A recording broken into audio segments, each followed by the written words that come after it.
All right, it's 6:30 and I'll go ahead and call the meeting to order. Miss Leah, would you mind leading us in the pledge, please? Allegiance to the flag of the United States of America and to the republic for which it stands, one nation, under God, indivisible, with liberty and justice for all. Thank you. All right, now's the time for public comments. Now is the appropriate time for visitors in the audience to be recognized and to speak on items both on the agenda and of general concern to the patrons of the Green River Schools. There will be a limit of 3 minutes for an individual and 5 minutes for a group spokesperson. No speaker shall speak more than twice on any issue. The board is legally obligated to maintain confidentiality concerning district personnel, and therefore matters concerning district personnel will not be discussed. Are there any public comments at this time? Did we receive any beforehand? No? All right, seeing none, we'll move to the approval of the agenda. Need a motion? So moved. Second. Rochelle moved, Steve seconded. Any discussion? All in favor? Aye. Any opposed? Motion carries. Approval of the consent agenda. This will be the approval of the board minutes for May 12th, 2020. So moved. Second. Motion by Rochelle, seconded by Brenda. Any comments? All those in favor? Aye. Any opposed? Motion carries. There's no district goals and leadership activities this time, no bid requests at this time. Other business, consider approval of budget for fiscal year 2021. Ms. Dean. Welcome.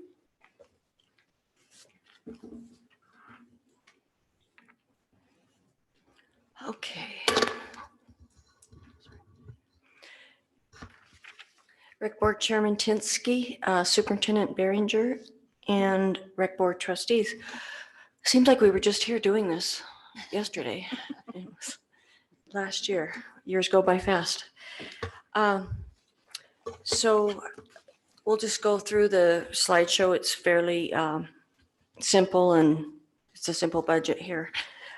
Just want to remind you that the Rec Board, I have the control, I'm sorry.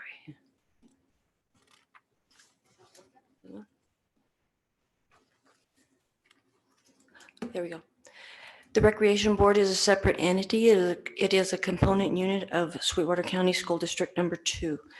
The funds are for recreational purposes only, and most of these funds do transfer through district accounts in the general fund and in capital projects. And also, as you know, we grant recreation associated grants to other agencies within our community. The Recreation Board operates on a voluntary levy that is levied by the School District Board of Trustees, which you will vote on in the upcoming meeting.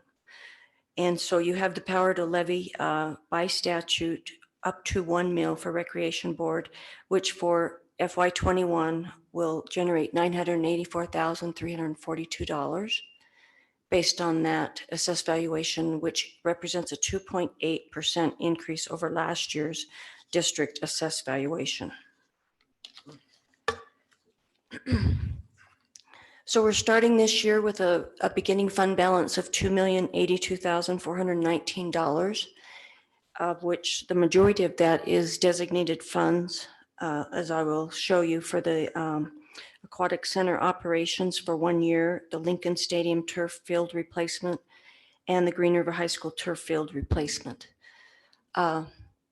Revenues generated for next year projected to be $1,002,342. That includes some interest along with the 1 mil levy amount, and appropriations total $1,215,745. That budget is made up of recurring expenditures for our athletic trainer, our summer weight room trainer, our aquatic center staffing and operations, totaling $627,524. Additionally, we are able to supplement our activities program this year with the softball program startup costs and equipment needs and professional development for coaches in the amount of $105,500. Also, we have a couple of capital projects in the works, the Green River High School and the Truman Bleacher Replacement Project of $330,000 and the Lincoln Middle School weight room equipment upgrade of $75,000. Our community grants are listed here. We have the Edgewater Park Playground Equipment Project for $50,000, Summer Day Camp $12,000, Green River Swimming Lessons 4th Session $6,281, the White Mountain Archers $2,680, the Green River Challenger Baseball Program $1,760. And we do budget a contingency in there just in case we have a late request.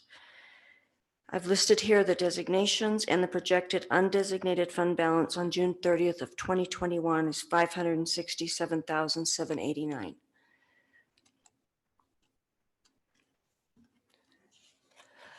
As you know, we have been saving an annual set aside for our turf field replacements, and we're into it. It was a 10-year replacement cycle. We did start late, but this is the report for what we've saved so far and what we've designated in FY 2021. A total of $826,458 has been set aside for the two fields. And you can see we've got one scheduled, predicted to be scheduled in the summer of 2022, the other in the summer of 2026. So hopefully we're on track. We'll be ready to do that work when the time comes. With that, I will answer any questions you may have. Thank you, Chris. Is there any questions from the board at this time? Thank you. You're welcome. So I do have a question. Okay. So our fund money this year is $567,000? At the end of June 30th of 2021, that's what it's predicted to be, yes. All right, thank you. All right, thank you. Hearing no more comments, I'll take a motion to approve the budget as presented. So moved. Second. Ashley moved. Robin seconded. I'm not going to lie, I'm sorry, I forgot your name for a second. You have the mask on and new hair. All right, Ashley motioned, Robin seconded. Are there any comments? All right, hearing none. All those in favor? Aye. Any opposed? Motion is approved. Are there any board comments or superintendent comments at this time? Doug, can you bring us up on the bleachers? Update on the, yeah, on here now. We got time.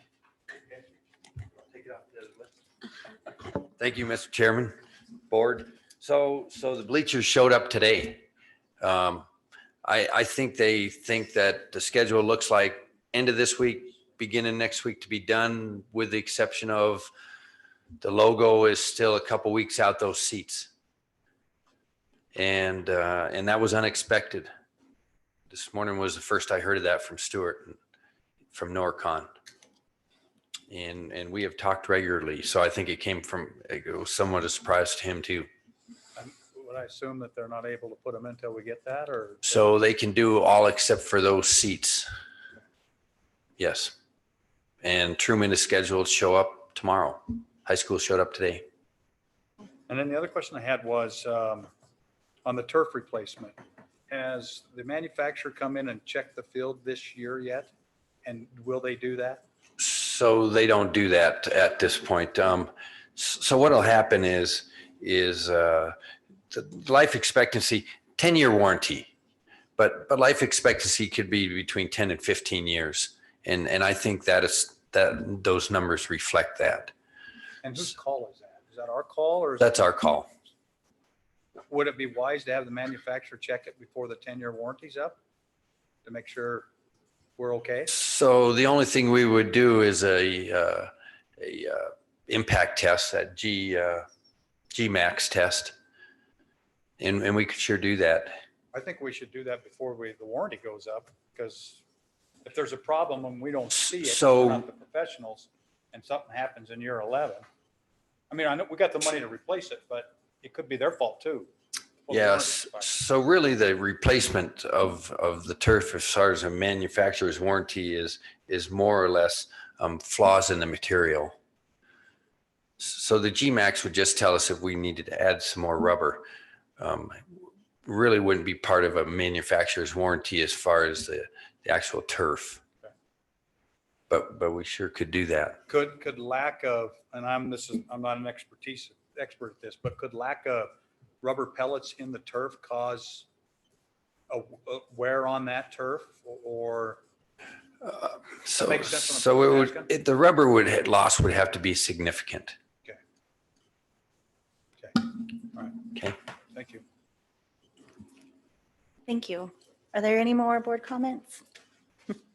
All right, this meeting is adjourned. Thank you.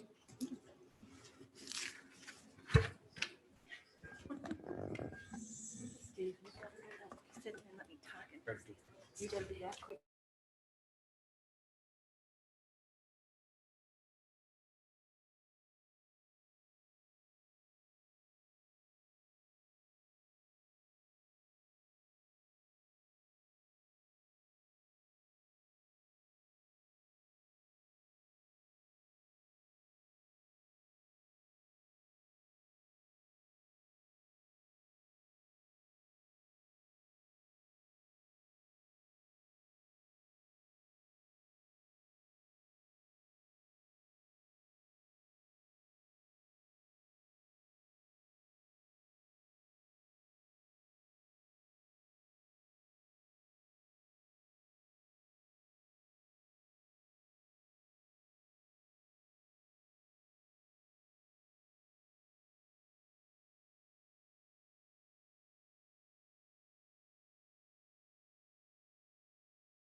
Pledge allegiance to the flag of the United States of America and to the republic for which it stands, one nation, under God, indivisible, with liberty and justice for all.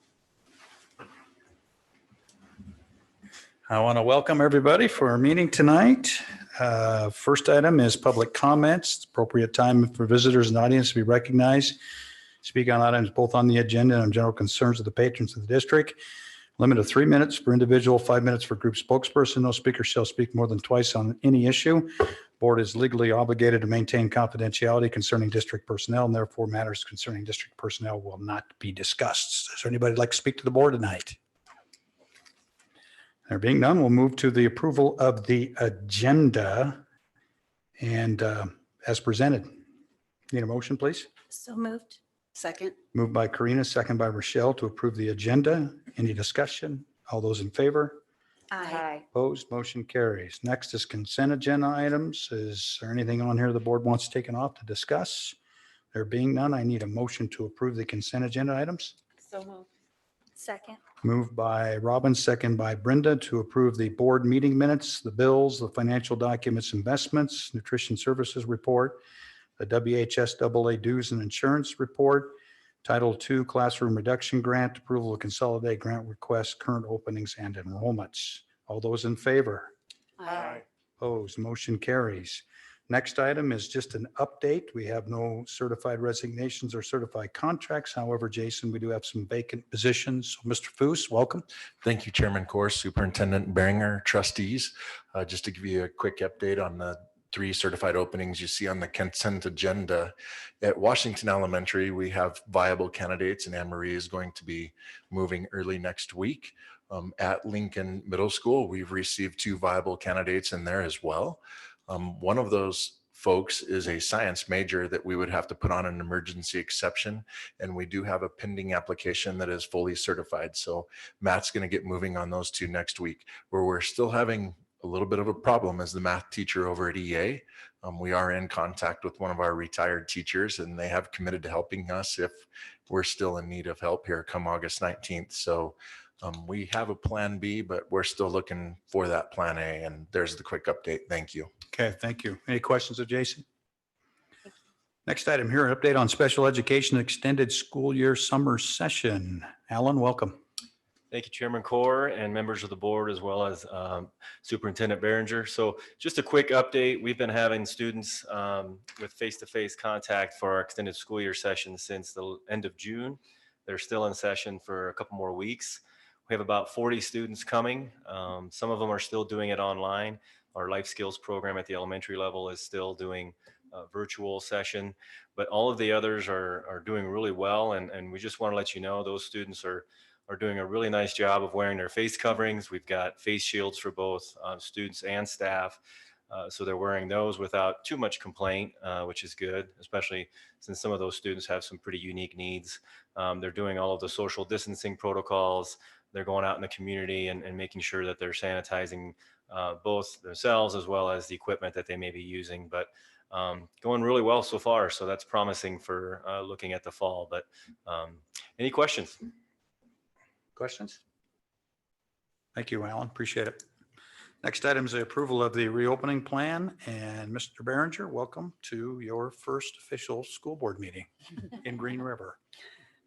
Let the honeymoon end. Thank you, Chairman Corr, members of the board. As you know, this plan has been worked on since May. Jamie Christensen brought a big group of people together. He met with small groups. And then when I came on, we had a larger group of people that had met regarding the plan. This plan is changing all the time, unfortunately. If we would have tried to submit this a week ago, it probably would have got turned back. We feel confident now that this plan will be approved by the Sweetwater County Health Department and the Wyoming Department of Education. So I'd like to thank Jason and Alan and Greg for helping me out through this the first couple of weeks, because I think we have spent time every day going through it and making changes. And then we submitted it we talked about it with the group. Our plan was to recommend masks. And after the meeting, we found out that that would not be accepted. So even after we met with the group yesterday, there's changes which are reflected that you have that if we cannot maintain social distancing of 6 feet for 15 minutes at a time, then we have to wear masks.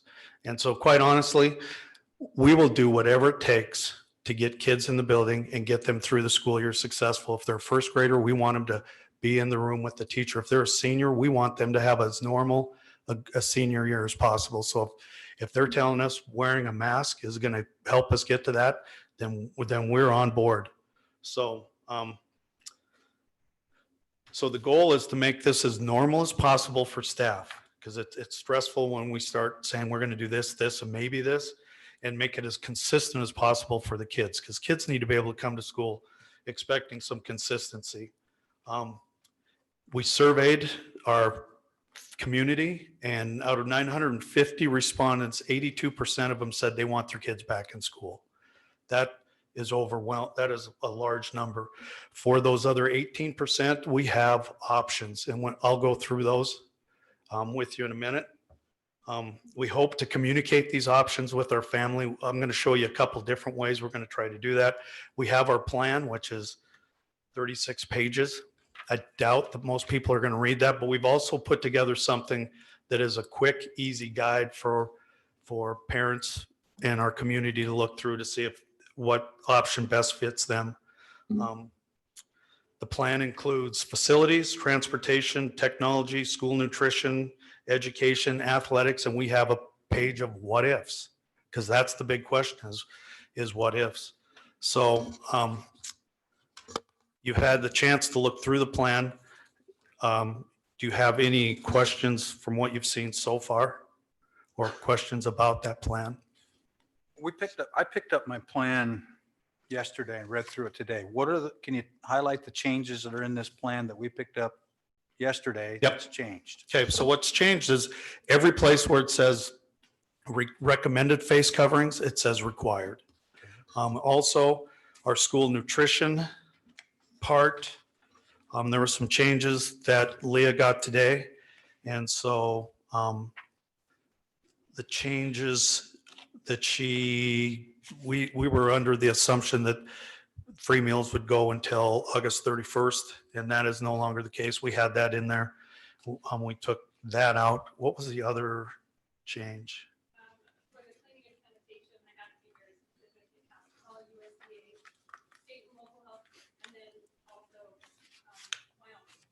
So all of those have to be in there as far as the food safety consideration. Okay. So those were the only changes other than spelling errors and moving pages up so they fit, I believe. Today, I mean, all these days blend together. One page I would like you to look at is page 16. We have our tiered education, our tiered levels of education. That's the big question, is what does it look like? So we are set to open in tier 1 on August 19th. And that is every kid can come in, every staff, every kid can come into the building. We will make specific modifications in those buildings that best fit that building. What the lunchroom looks like, it'll be different in every building because they are different in every building. Tier 2 is if we can only bring in a certain amount of kids a day. So we'll have an A schedule and a B schedule and rotate that through. In tier 3 is if we have to go back to where we were last spring. We have looked at those, the feedback from the staff in the community on what went well and what didn't go well. And so when we do our professional development in the next, 3 weeks, it will focus on those areas that we need to do better in. For example, we will use a Google Classroom platform and not lots of platforms that we used last spring. So does Jason or Alan or Greg, do you want to comment anything before? Okay. All right. So do you want to put up the slide? There we go. So we put this together. This will be on our website. It's a quick, easy guide, hopefully an easy guide for parents, for community to look through. There will be people, they can go to this plan. This also will be there and they can find what they want. They can go through the table of contents. They can read the entire plan if they wanted. But we put together what we thought through the surveys that would meet what people were looking for. So the first page just kind of tells you how we came about that plan. The second page is a quick synopsis of common return to school information. For instance, we plan on opening the 19th. What buses will, brief rundown of buses, what to do if your child's not well, nutrition services, canceling holiday meals. We changed this slide because it had said recommended, but according to the Wyoming Department of Health, they will be required when we can't maintain social distancing. If we have changes in the school day, that will come in consultation with the Wyoming Department of Education and the Wyoming Health Department. What we're doing for cleaning, disinfecting, one of the changes that we have to do is we have to control the people coming in and out of the building. And so pop-ins, we're going to really encourage parents to make appointments to come in. Questions, return frequently asked questions. This is also in the plan. This has been copied and pasted. These are the questions that came up in the surveys, and these were quick answers. If you have questions that go everything from recesses to what happens if my kid becomes sick at school.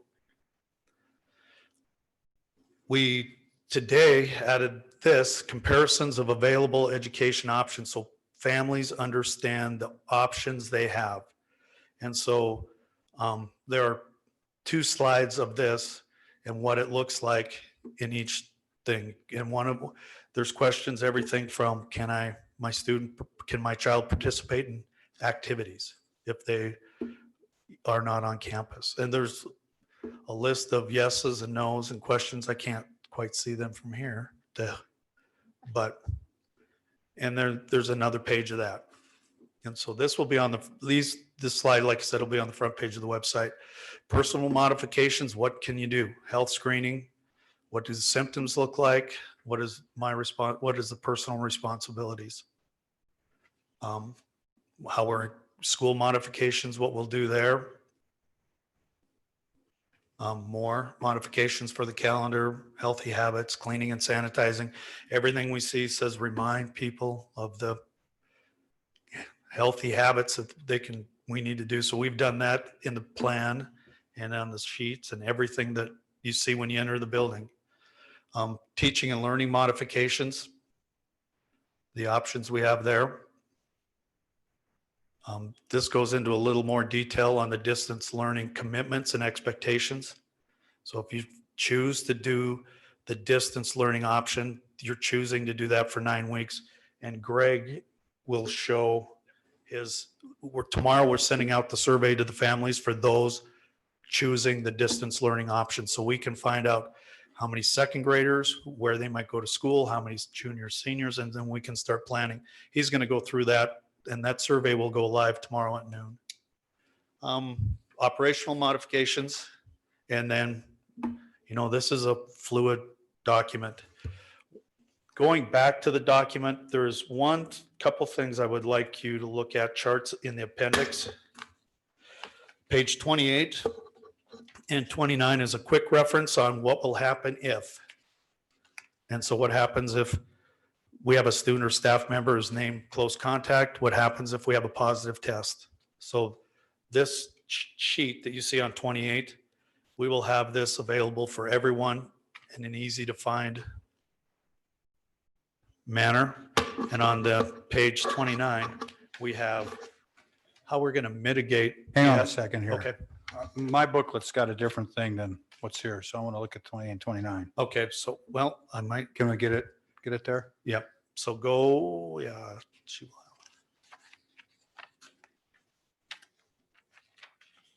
there we go.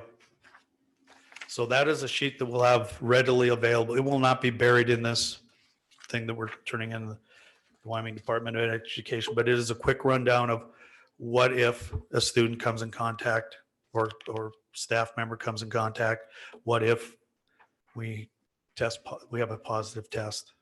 And so there's the flow chart of what we will do there. And then the next page, Mary, is the mitigation in schools. So if we have no cases, if we have isolated cases, if we have substantial cases. That way people that have questions or concerns can find it easily. And it should be.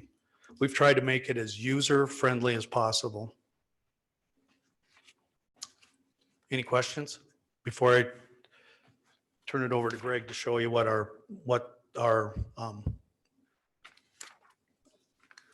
distance learning is going to look like. I assume you have no idea how many staff are not coming back. And we don't know how many students are coming back. No, but we are doing the survey that Greg's going to go over will tell us the students. Staff, we will send out, we're working on, Okay. Jason has sent that out to staff. So. Thank you. Excuse me. Yes. I don't have these documents in either of my documents. Do you? Have what? I don't have this document. Oh, No, I don't, because this has been updated since we picked it up. okay. I will, It went from 32 pages to 36. I heard you say 36. yeah. Okay. So there's added stuff. So in if there. we added these charts, they should have been on there. So I will.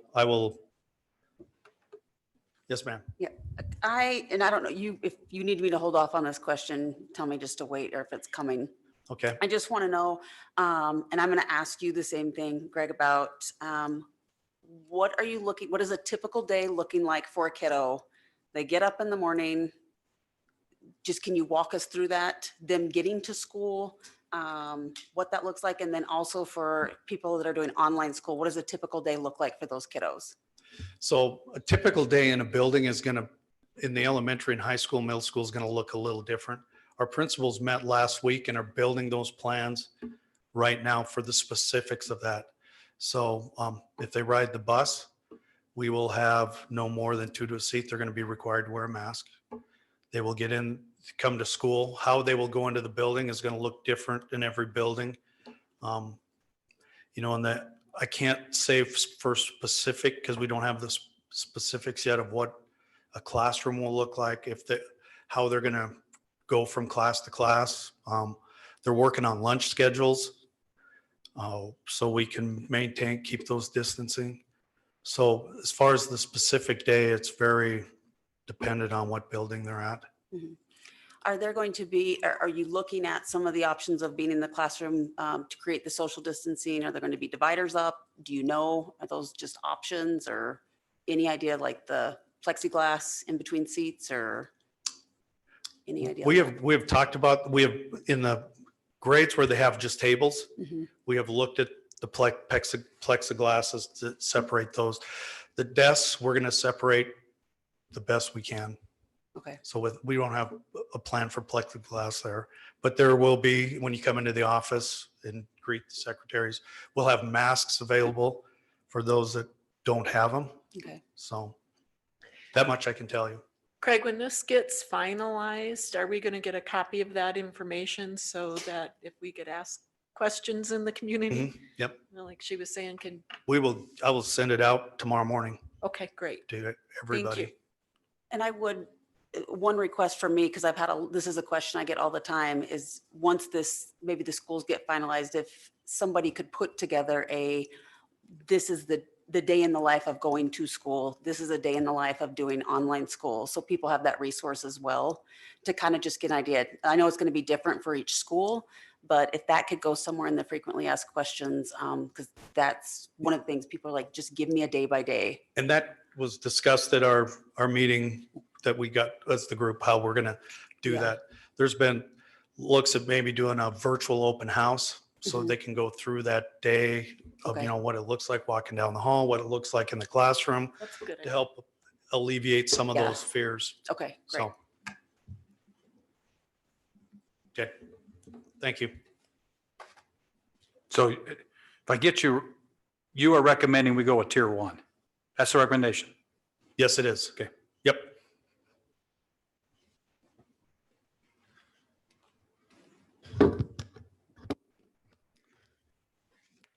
Chairman Core, Superintendent Beringer, and Board of Trustees. So in this plan, you've just seen that it is a free-flowing model. We had a plan, and then we found out a piece from one of our local health people that, you know what, this face masks are going to be required. Our community, one of the comments that Alan made yesterday in our larger group meeting was our community has been extremely understanding and flexible and willing to work through this challenge that we have. But the reality is we want whatever we wanted to do a month ago is significantly different today. So I know that there are some people that had questions. Why didn't we roll out a virtual option before? And so that's why I'm going to talk about that a little bit today. We had state guidance on a virtual option 1 week ago. July 13th, it came out as a state guidance. And that document is called the 2021 Distance Learning Guidance for Wyoming Schools. From that, we modified our plan, but as I spoke with you last school year about Ed Options Academy and what that looked like, we have learned a tremendous amount from that experience. And one of the things that we learned is if we can bring that in house and have our own teachers of record, our own teachers driving that virtual academy, that virtual learning, we trust our own people more than we trust a teacher in Nebraska or Kansas or California or wherever else they are. So what our hope is, has always been to bring this in-house, but Chapter 41 rules, they are the rules that govern virtual learning in the state. We're very, very restrictive. So in late June, I was given the hope by Lori Thilmany at the state that those restrictions would be lifted, that we would have a little more guidance, but the Attorney General needed to have some input from across the state about what virtual learning was in the fall, so we could create a better plan or in the spring, so we could create a better plan for the fall. So we have 3 options. One is remote learning, and remote learning is considered synchronous learning. That means a child at home, that it represents the 18% of our families that said we don't feel comfortable at this time sending our students back for full-time school. So what are we doing for them? A child can participate in remote learning. That means they can be at their house, and if their chemistry class is at 10 o'clock, they zoom into that chemistry class at 10 o'clock. Here was a little other twist that we have. We had microphones, we had cameras, we had all of this technology that we said, oh, you know what, we're going to get that. We're going to put that in the CARES Act, and that's going to show up. We ordered stuff last March that still hasn't shown up. We will not get more microphones. So that changed that plan to be, now we have to zoom into specific teachers' classes that are going to have that virtual component.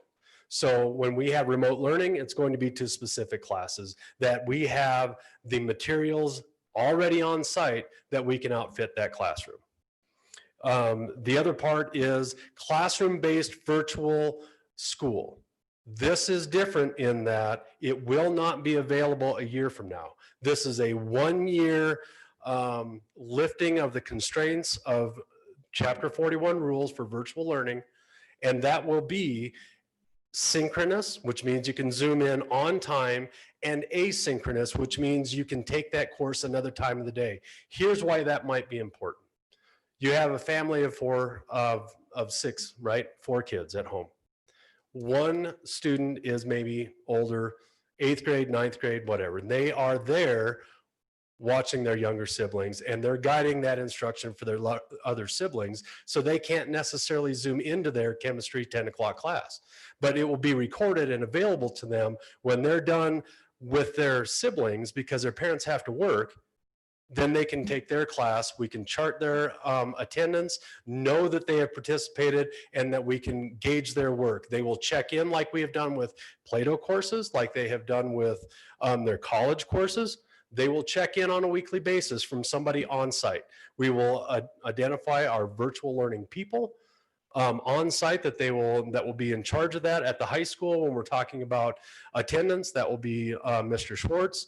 And we have people in the learning centers at the high school that will gauge that. We have also gone through the process of having 115 new courses that are part of the Edmentum courseware, which is our Plato courseware, approved by the state to be offered to all of our kids. I had a call with Lori Thilmany today. Every course that we have submitted, even if it has some areas where there are questions in the syllabus that we need to fix, we are guaranteed to be able to offer those courses day one. We don't have to wait until we're fully approved by the state. The state is working with each and every district to make sure that these virtual options are available to every child. Okay, and then we have the true virtual academy like we did with Ed Options last year, which there still may be a need for that. There may be a need for a certain level of freedom there, but I don't see that as being many.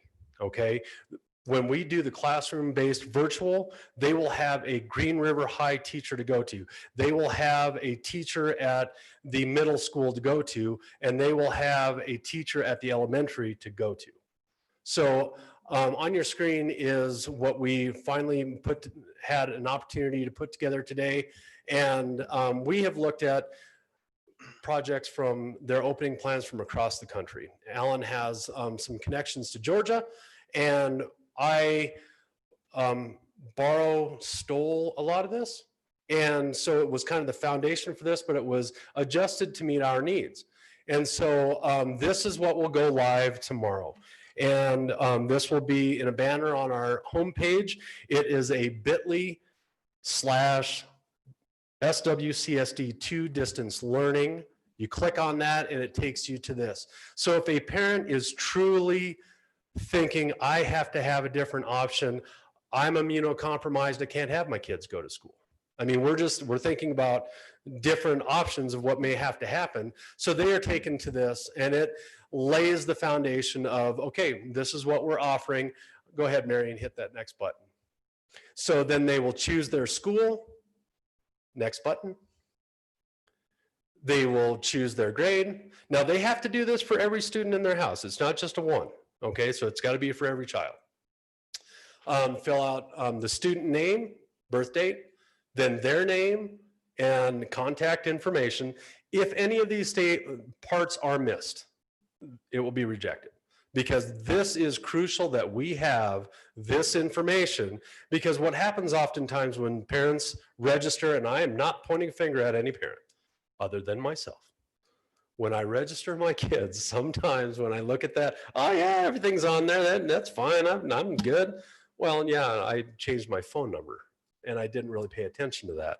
My other email has changed, or those types of things. This has to be accurate, because this is how we're going to double check with these parents. Okay, Mary. So then it will come up, they have to verify that those two pieces of information are accurate.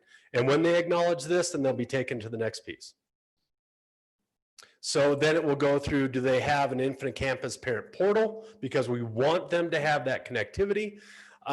Does your student receive special education, 504, gifted and talented? Whatever it is, we're taking all of this information. Next one. And then what is the primary reason? Just to give us an idea of what might be the possibility of this is the reason I'm keeping my kids at home. Okay. And then go back to that, Mary, just real quick. The reason this is not live, no, the previous page, please.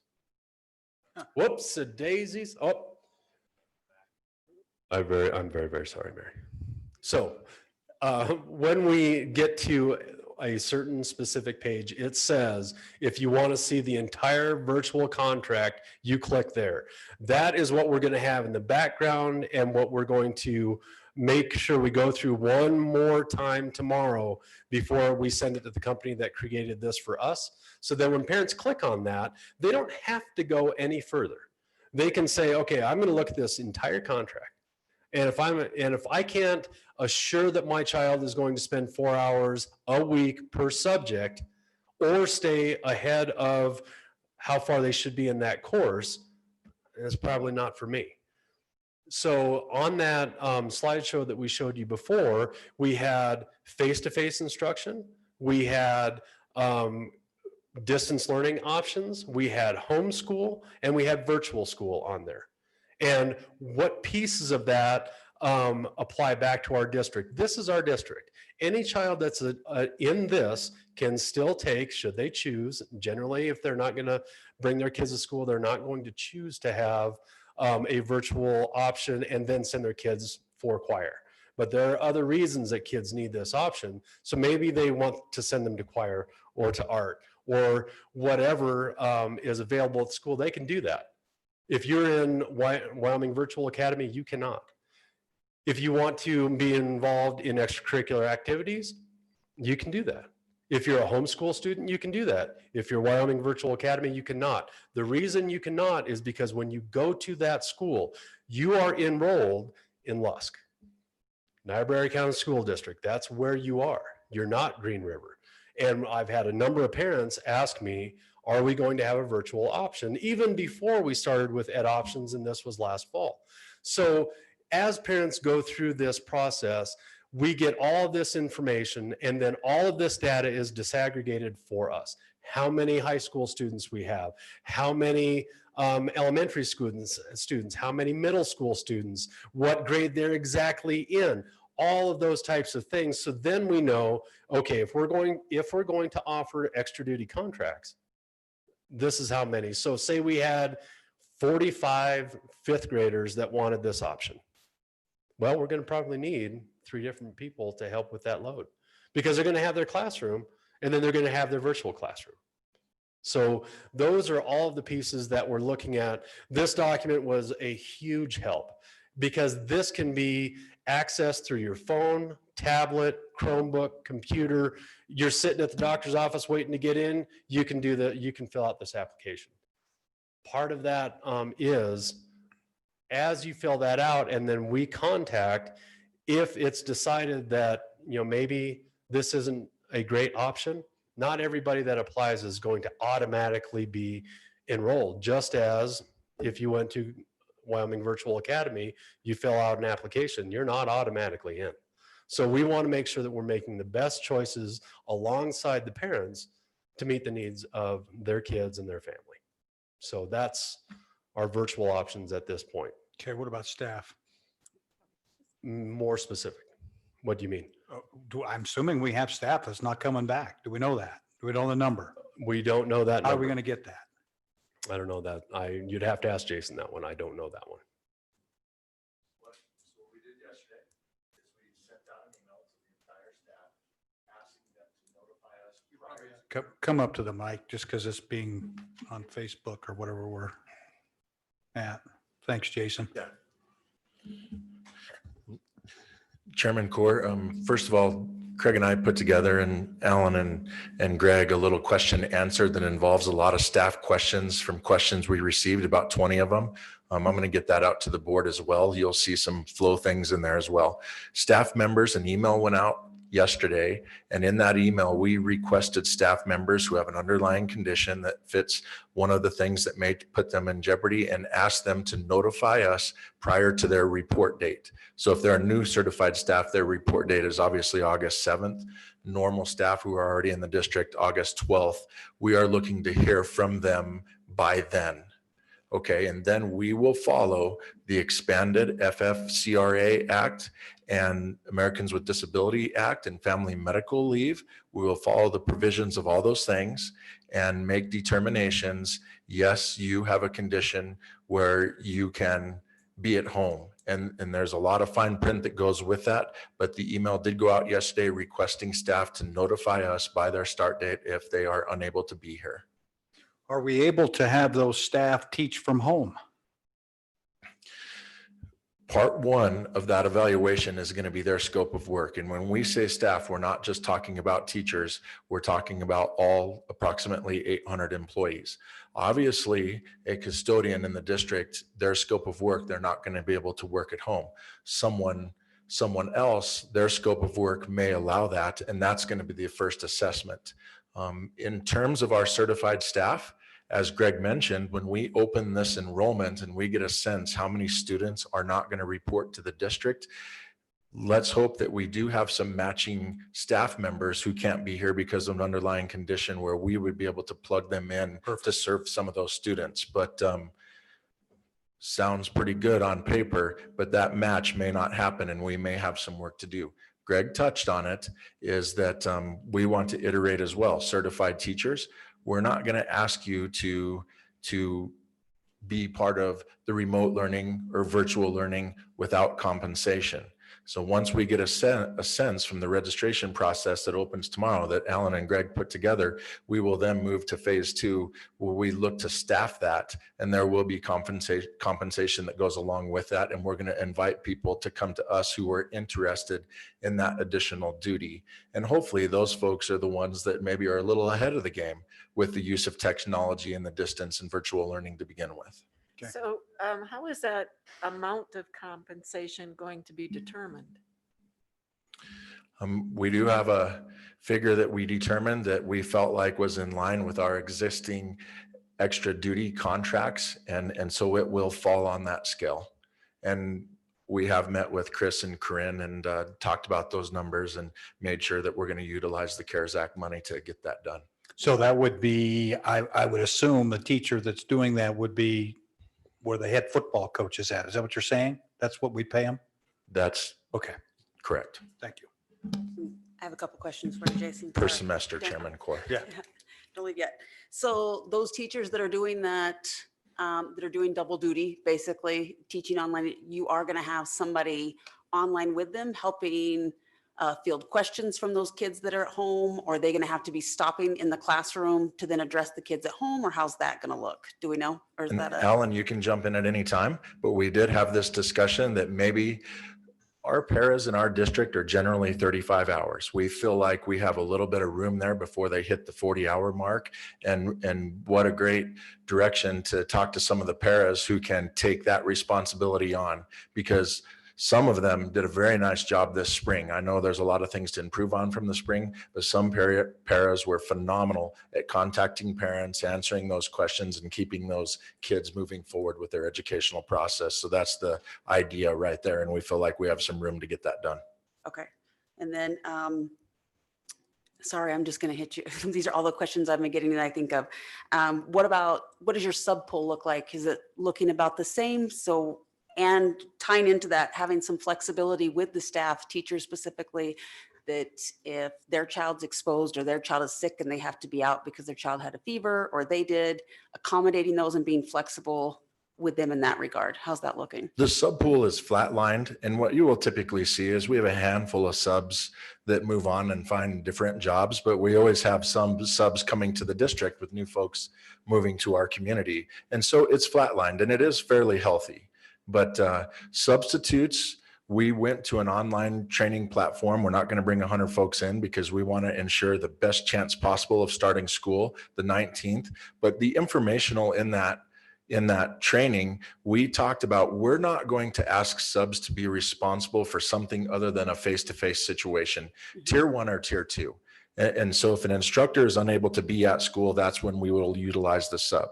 Where we're looking for some additional professional development with our subs is if we have a student on homebound. And again, some of the learning and experience we gained from last year, students on homebound, we had some substitutes step up to the plate, work out exchanges of homework and textbooks, and then did Zoom sessions with homebound students. So we want to expand that skill within the subgroup.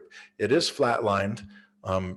Not real worried about it in terms of numbers, but we're one case or multiple cases away from that pool being stretched very thin. And then obviously the building level coverage plans are implemented. Every building level has, if a sub's unavailable, this para first, this person first. And we could just really, the way the pandemic is unpredictable, implement those plans and be stretched very thin quickly. So it's unknown. Okay. And then I'm assuming we've taken this into account. Maybe this is a question for Craig and you, but the flexibility for staff, specifically the teachers, the people, the paras, the people in the classroom. I can just see that there might be people having more sick days than usual this year with this going on, if for some reason they have to stay home or? The Families First Corona Act was enacted late this spring. Mhm. And one of the marquee provisions of that act is employers need to provide 10 days. And so our district's interpretation of that is all staff members, if it's COVID related, will get the 10 days that are held harmless before they have to use sick leave, vacation, et cetera. And a lot of those questions are answered in the questions that we put together today and sent out to the association to send out to the membership. So I will send that to the board after the meeting. Okay, thanks. And I knew the answer, but I want them to hear it from you. Jason, So- I have another question. What's the plan for when we get to the point, where's the decision made when, okay, we have kids getting sick, staff's getting sick, we can't be in school anymore? How is that going to be determined?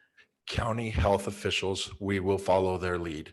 We need to maintain HIPAA and confidentiality provisions. If a student or a staff member tests positive, we will rely on their contact tracing specialists to contact that person who is positive, conduct the interviews, and then contact the secondary close exposed folks. And in the opening plan, you see the definition of close exposed inside of 6 feet for longer than 15 minutes. That may trigger someone going home into quarantine, whether it's a student or a staff member.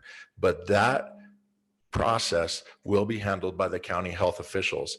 And we are hoping that most of those things will be isolated, where someone may test positive, they're sent home for quarantine. The contact tracing will yield that we need to quarantine 2 other folks, and it may stop there because a probable positive interacting with another person will not necessitate a automatic home 14 days. So we will follow their lead. Conceivably, if it is an outbreak or something serious, they will call Superintendent Beringer and probably trigger moving to tier 2 or tier 3 or a larger scale shutdown. We anticipate most of those things being handled discreetly internally by county health officials. That's going to be in the information I send you to. Jason, do you have a, what if you have a, I don't say this would happen, but it's a what if. You have a teacher say, I have risk factors, I'm not coming to work. What is our legal obligation? Does that fall under FMLA? Does it fall under new federal regulations that are being passed? What do we as a school? We have to hire a sub, we have to pay a sub. Understand the person not wanting to come to school. What are our obligations legally? We are going to have a legal obligation to consider an appropriate accommodation. Okay. Okay, and we will examine that based on their documentation and background they provide to us. If they're able to provide the necessary documentation for an accommodation and that accommodation doesn't cause an undue hardship on the organization, meaning we're able to forward with our mission and goals of educating students the best we can, then we're going to do that. But we do have an obligation to help our employees. Okay, is that falling under some specific act, or is that just going to be handled under FMLA? What's it going to be handled under?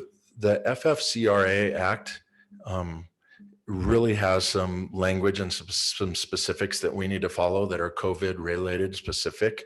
That act is enacted into law until December 31st of 2020. Okay, the second thing that we will follow is obviously the Family Medical Leave Act. And then the third interacting in just our normal business is the American Disabilities Act. And so all 3 of those things will come into play as employees come forward and demonstrate a bona fide underlying condition that would put them at risk. So we're going to view them as a disabled employee at that point? Not necessarily, Okay. but potentially. Okay. Some legal implications on Yes. assigning a disability. So. Okay, Alan. Thanks, Jason. Thanks, Jason. Oh, we didn't beat you up that bad. Good job, Dr. Foose, there with our staff questions. So for me, sometimes I feel like I need to hear it in a little bit different way. And I know this is important. So Rochelle, I want to try to address your question a little bit. Okay. So in terms of what does it look like when my kid, the first question has to be, am I going to send my kid to school or not? Right? So let's start there. And I know this is may take a little while, so I apologize, Chairman Core. So the first part, and this is a month from now, like we have to understand, school is to start a month from now. So the first part is we're going to recommend that you go face to face. We want kids in front of teachers. We feel like that's the most appropriate public education we can offer. If you're not comfortable with that, we have the distance learning option that Greg kind of covered at length in there. What that looks like in layman's term is we're going to have those teachers selected where they're going to have a camera in their classroom with a microphone. The supplies that the student would have in their classroom are going to be sent home. And that student's going to log in at 8:30 in the morning, just like he was attending school. And via Zoom is going, or via Google Classroom is going to be able to join in that class and participate in that instruction. There are expectations with that, right? 4 to 5 hours of instruction a day, all of those things, supervision, all of that at home. But that's our distance learning option for K-5 students, okay? So it's not something where you're logging into somewhere else, as Greg had alluded to, where, you know, that's what we couldn't do. So it's our teachers. There's a camera in there. We're not requiring that from all of our staff, just those select few that are very comfortable with technology and are going to be able to have that camera in their classroom. The extra duty also comes where after school, those teachers are going to be able to contact those families and say, hey, how did your child do today? Was there anything that they needed a little extra help with? If so, we could have an assigned paraprofessional set up an office hour with them, even after school, where they can have that extra care or extra support to make sure that they're getting the content that we're exposing them to.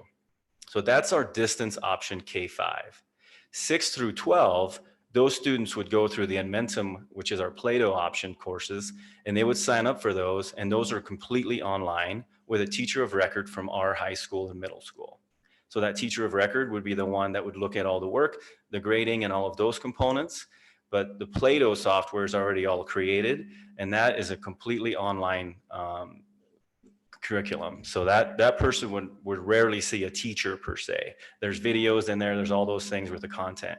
That's the distance learning option for students 6 through 12.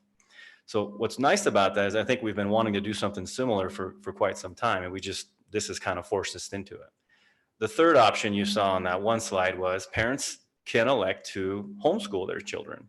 Remember that you have to select your own curriculum. There's a lot of pieces that go into play there, and there's a nice bulleted list that you can follow on that little PowerPoint that was put together.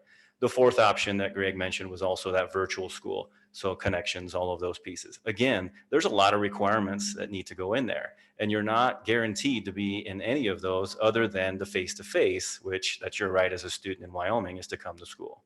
So that's the first question you have to answer, right? So let's say you come to school. Let's say as a parent, like 82% of our parents decided, I'm sending my child to school. Well, there's going to be guidelines for every piece of that. As Superintendent Behringer mentioned, our buses have restrictions now. They can only be two people to a seat. We're going to try to have siblings sit next to each other. If a student comes on the bus and they're sick, all of a sudden they have symptoms, please note we're not going to make that student stay at the bus stop. That's not our goal. We don't want those students to be unsupervised there when parents are going to work and those things. We're going to have an area at the front of the bus where that student can be confined. And as soon as that student gets to school, they're going to be going to the nurse's office. Each of our school buildings are going to have an area that's going to be confined where we can keep people safe, as well as wait for their parents to come pick them up, okay? We also have posted another position so that all of our elementary schools have a full-time nurse. We feel like that's necessary. Right now, we have a couple buildings that share a nurse. We've also purchased air purifiers for those small areas, such as a nurse's office, those confined areas for that room, as well as secretaries where there's a lot of traffic, where they're going to purify that air and I guess it'd be like disinfecting the air. Every 10 minutes, it's recirculating that air there and getting it purified. So those are some things that we've done to try to help with. And as Doug had mentioned before, these are probably things that would be good regardless of COVID-19. We've also purchased those for our high-risk areas, such as our total care classrooms and our life skills classrooms. Now your student comes in. Obviously, we've talked about your parents can't come in, right? Unless you have an appointment with someone. So that's going to be different for parents to understand that there's going to be times for drop-offs and there's going to be times when we can schedule appointments to come in. That's something that's our new normal. Everybody wants to go back to normal. There is no going back to normal. We have a new normal that we're going to put in place. So that student comes in, each building principal right now is working on what does that staggered start look like for students, meaning are classrooms going to come and, I mean, at recess is one thing. They're outside, they can social distance outside, but we're going to try to keep those students from getting all together in those large groups. They're working on how do we get them to not all go to lunch at the same time. So staggering those lunch times. Monroe's an advantage because with their new remodel, they have the pods. They can eat in those areas. Some of them can eat in the lunchroom. We've talked about doing staggered lunches where one kindergarten class from, say, Harrison goes to lunch one day. Then the next day, the other class would get to go to the lunchroom. The other class would eat in their classroom. So those are the things that Superintendent Behringer was talking about that our principals are having to work on with the assistance of their staff, is to figure out how's that look in our building. Same with our music teachers, same with our PE teachers. Obviously, our PE teachers right now are going, if we can get outside, that'd be ideal. But we know that that could change in September. So with our weather. So with that, how do we do activities that promote social distancing, right? And those are all things that we're having to do. And they're part in that plan. They're all kind of discussed real carefully. The hygiene part that Doug's crew is working on, obviously that's been completely revamped. We have hand sanitizing stations in front of all of our buildings. We have them spread out throughout the buildings. His office has ordered a lot of masks for all of our staff and students.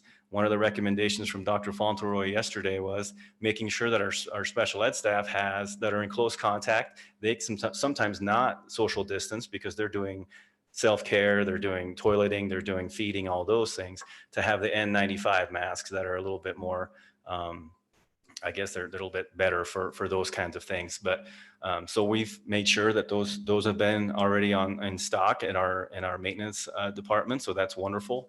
But so those things, all the schools will be obviously sanitized a lot more than maybe they had been in the past. But we can't have our custodians go around and clean every desk after every class period. So one of the pieces that was discussed yesterday that I thought was a great point is it's going to have to be a team effort where teachers are going to have access to disinfectant. They're going to be able to spray their desks with a high-end disinfectant.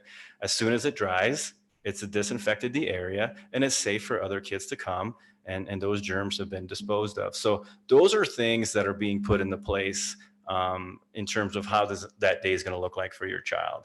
Obviously, recess is going to be okay. Water fountains, so that's another big one that I know parents are wondering about. We're encouraging kids to bring their own water bottles, which they already are encouraged to do so, but the water fountains will not be available unless they have the bottle filling stations where you're not touching any kind of area that would go into your mouth. So those are little pieces. The lunchroom, Leah's staff has done a great job. They fed students all through this already. They're probably the unsung heroes here that have got it all figured out. But we have to figure out how do we get these kids fed. So obviously there's a lot of things, prepackaged meals. There's pieces where they're not going to have the salad bars like they used to. So they've already put a lot of those pieces into place. And hopefully as you read through that plan, if there's a specific area that you're concerned about, hopefully that's been addressed in there as well. I know Tony's crew has really worked hard on activities. They've been doing a great job so far with a lot of the activities going on this summer. But that has to look different too. Our teachers are going to have to encourage kids to wash their hands. Thankfully, a lot of our classrooms have sinks in them, so they're going to be able to do that a lot more. We have tons of hand sanitizer for those kids to use throughout the day. Those are things that, Dr. Sanders, you probably say that's probably something we should have been doing a long time ago. Well, now that's something that we're going to have to be teaching our kids as well as our staff to do a lot more frequently. I know in talking with the elementary principals, they're already looking at that first week of school, really spending a lot of time going over those routines with kids about, hey, you've got to wear those face coverings, right? When we get ready to go out to recess, right, that time where we're not going to be able to social distance, you've got to put it on. And then once you get outside, put it in your pocket, whichever. And if obviously kids are going to lose them, kids are going to not bring them home or bring them back from home, then we're going to have them available in the classrooms for them as well. So I don't know if that gives you a little bit better idea. For us, I know for sure this document here, or this app that's going to be available to parents, is going to be the first piece for us to figure out is how many teachers are going to have cameras in their classrooms. Because as Greg mentioned, we would have loved to have had tons of cameras to be able to do this a lot larger scale. Unfortunately, those are not available. So that's where that piece is going to come in, of knowing how many second graders are we going to have. One more piece that I think is important. If you choose distance education, and let's say we have 2 second graders, okay, one's from Harrison and one's from Truman, that distance education may not come from your home school, because the teacher that's doing that class may be at Monroe. And so you're going to be enrolled as a roster as part of that teacher's class. So you won't be remoting with your friends that live down the street. You're going to be remoting into a classroom from Monroe. And I think that's important for parents to know too, because they're going to expect to see maybe some of their peers and they won't be in there. Now, it may be, it just happened to be that student's teacher that's doing the distance education, but it may not be. So, all right. You nailed it. Thanks. Yeah, thanks. Special ed wise, I know that we've got a lot of students that receive a lot of special care, and those are going to be done on an individual basis. Obviously, when it comes to what can we do to keep those staff members safe, that's a real big concern, as well as students. Some of those parents are already concerned about sending their kids because they're very high probability that they could contact a lot of things. And if they do, then that's even more serious than maybe some of the other students. So we'll be meeting with those families to come up with plans for how do we keep those kids safe. But I know that we're going to have to do a much better job of that self-screening as parents as well. We're asking for help from parents to say, if your kid is sick, please keep them home. If a staff member is sick, please stay home. Because as Dr. Fauntleroy said yesterday, if that student comes in and they're ill and they test positive and they start doing that contact tracing, that's when the larger scale kinds of impacts start happening. And we don't want a student that's gone to 5 different classrooms at the high school and they start contacting all of those rosters and start calling all those families. And now we have 100 students that are out. That's a large impact to our district. If you do get sick and you do have to stay home, whether it be for a few days or whether it's for that 2-week window, you would not be entered into that distance education. Okay. You'll be treated just like if you were to stay home because you had an earache, right? So you're going to be getting those homework supplies. You're going to be able to get all that just like you would and you're going to remain in that teacher's class. I think that that's important also. That teacher may have some remote opportunities for you to join in, because some teachers are really good about that stuff, but it's not something that we're going to ask every teacher to do every day. It's something that just some teachers are really good about having, maybe a flipped classroom. Maybe they have a Google class already set up and those students can go in. That would be wonderful. But if not, they're just going to get their homework just like they would, as they have for years before, where if they were sick and they were gone for a few days. So, all right. Thank you. Thank you, Alan. Thank you, Alan. Well, the recommendations to go with tier 1. Obviously, we all know, and I'm going to focus in on what Alan just said. This has got to be a team effort. I'm talking about parents, students, staff, community members, and everybody needs to understand that this is a very fluid situation. So the calendar that we're looking at starting August 19th may not happen. We may not, we don't know. But we're going to do everything we can to get going here on tier number 1. I would encourage parents who have kids probably 6th grade and under to try to find their own mask. We will, and Doug, I know we have masks, but we don't have a mask for everybody to take one home and not bring it back and then have to do another one. So I'd encourage parents to get some masks if you can do that. That would be very helpful. So I need a motion. I would make that motion to approve the tier 1 reopening plan. Actually, we're approving the plan that we're going to send to the Wyoming Department of Education, but the recommendation is to start with tier 1. Need a second? Second. Second by Karina. Any more discussion on this? I know the board feels as way I do is speaking about this. Thanks, guys, gals, for helping with this project. This was not easy, and we all know it's probably going to change tomorrow. But we appreciate your efforts. All those in favor? Aye. Opposed? Motion carries.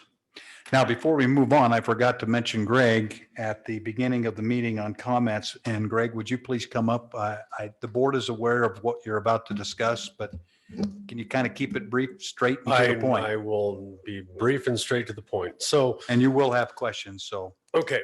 So 2 weeks ago, we've talked about how much stress everybody is under. And 2 weeks ago, we have a number of parents that had an option for childcare that is not an option currently.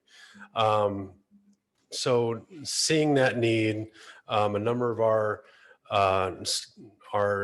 people at central office, people in the community, teachers, they have been asking what other options are out there. So in looking into the community and what we have available, we have 14 open seats for childcare, but that's in the middle of the summer. Those 14 seats are filled immediately when school is back on and in session. What I am asking for approval of is to begin a self-funded childcare option for our teachers in Sweetwater County School District 2. Short and sweet. What other questions are there? Where are you housing it? We're looking at the Jackson building. And you mean teach all staff, right? Not just All staff, not just teachers. And years ago, we had an option for high school students that had children. So this is not an unprecedented option for our community. But we know in the last few years that a lot of our childcare options have closed. And now another one has closed. There's not a lot of options in Green River. We have people going to Rock Springs for childcare. And this is a stressful time that if we can find a way to ease the stress for our staff, I would dearly hope that you would consider that. No infants? No infants. Okay. So this is, 2-year-old through 5-year-old. Yeah. will it be a curriculum part of this? There will be, it will be age appropriate, developmentally appropriate as they're on site, but we're not billing this as a preschool.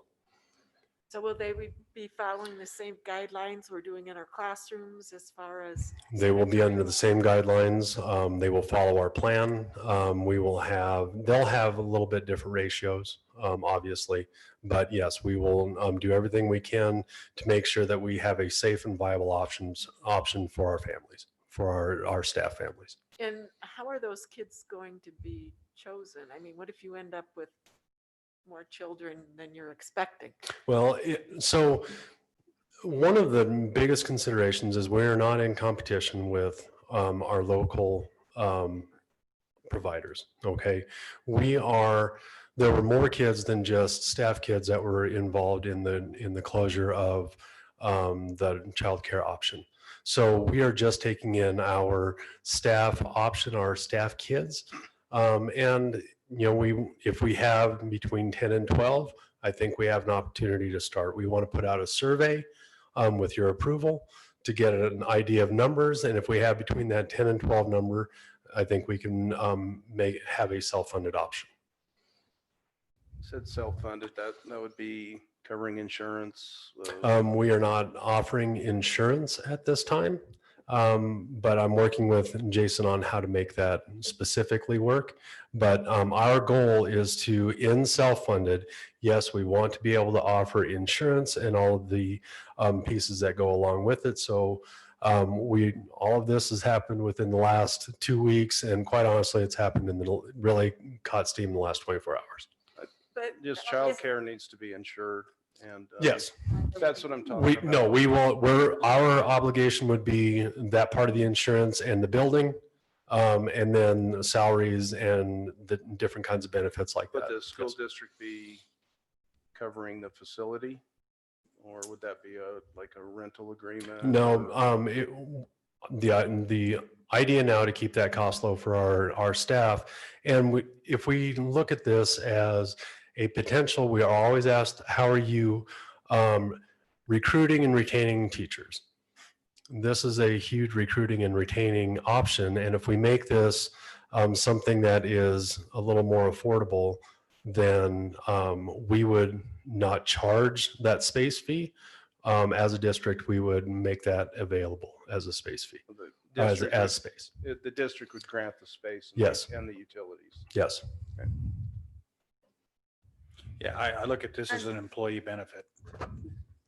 Concerned about the competition with our local Mhm. vendors right now. I mean, I contacted just one, and she said, she doesn't know what the parents are going to do. She's got several going into kindergarten, and she may have several openings. So I don't want to be competing with our local folks. I think we need to have, a plan. I'm okay with looking at a plan and seeing what our options are, but I'm concerned about liability. I know that the closure was concerned about DFS requirements, and We are not, as part of the school district, we are not under those requirements.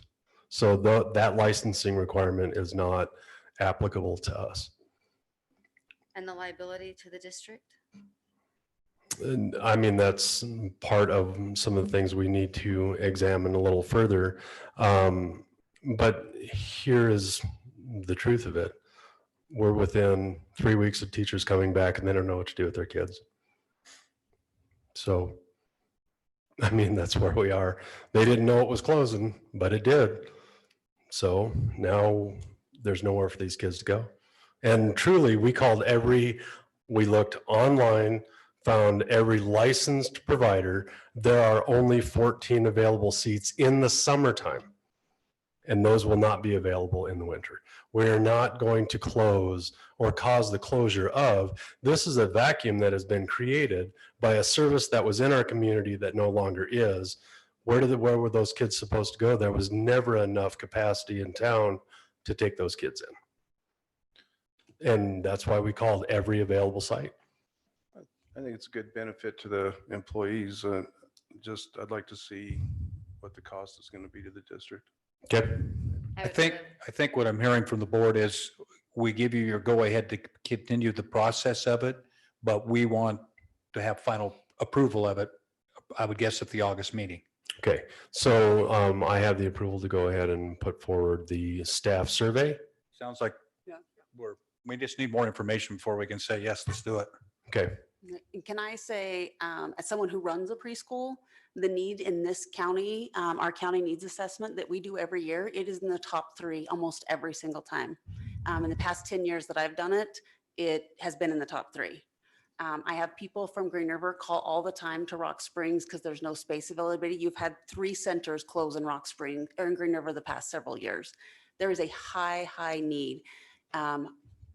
As someone who manages a wait list, and I think a lot of people do, I don't know that I don't feel that having a benefit to the staff of our district is going to take away from private entities. I think there's plenty of kids to go around to share, but if we can meet the needs of some of our staff, I think that is huge, and it's a huge employee benefit. The hospital pays for a portion of their a few, not everybody, but they pay some of the portion of their employees' childcare benefits. It's a huge draw. They use that as a really strong tool to bring people in and get them in. So I think it is something going forward that it's just, even you can make it pay for itself. Parents still pay they pay for the service, but it pays for those salaries and those people that work underneath it. I think it's something that we should definitely explore if possible. I know that there's been issues I've had bus drivers contact me that it's hard for them to work part-time because they just need somebody for a few hours. Centers don't want to take their kids for a couple hours. So it helps a lot of different people and could be a great option as we go forward. So kudos to you. And this is actually something Donna contacted me about many years ago before I was even on the school board about doing it. They just didn't have a good space at that time. So I'm anxious to hear what you come back with. Okay. That gives you a month. I'll have it in a month. Okay, great. Thank Okay. you. Thanks, Greg. Next item is approval of bids for gas, oil, and fluids. Rachel, welcome. Wow, my stuff doesn't seem so important. So, good evening, Chairman, Chairman Core, Superintendent Behringer, and Board of Trustees. So before you, I have our recommendations for bid awarding for our gasoline and diesel, our oil, our DEF, our windshield washer fluid, and our antifreeze. Okay, we'll do these separately. Okay. Let's just do the first one real quick. Okay, so we recommended the diesel and gas to Homax. They were the lowest bidder. We recommend the oil bid to Homax for all of the oil. They were the lowest bidder on the 1540. And though they weren't the lowest bidder on the 520, I did call and confirm with Keller Strauss that their oil did not meet the spec that we required.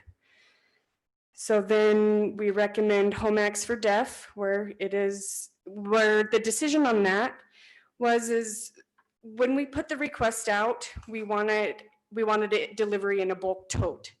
So I did fail to put the distinction that the tote needed to be provided.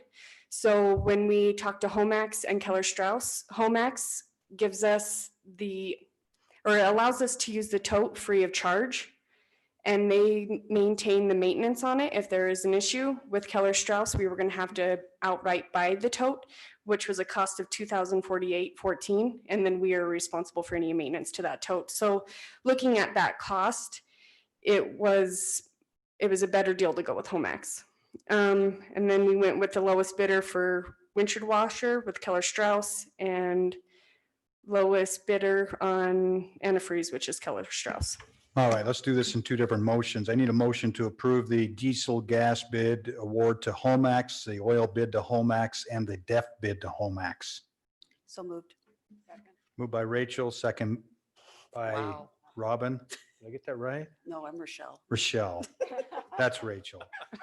Sorry. Gee whiz. All right. Any questions? All those in favor? Aye. Opposed? Motion carries. Thank you. I need a motion to approve the windshield washer fluid to Keller Strauss and the antifreeze bid to Keller Strauss. So moved. Moved by Brenda, second by Karina to approve this bid. Any questions? All those in favor? Aye. Opposed? Motion carries. I got to tell you, Rachel, you did an awesome job on this. It was nice to read through these bids and good information. Next item, consider approval to renew the Staples paper contract for 2021. Chris, welcome. Thank you, Chairman Corr, Superintendent Behringer, and Board of Trustees.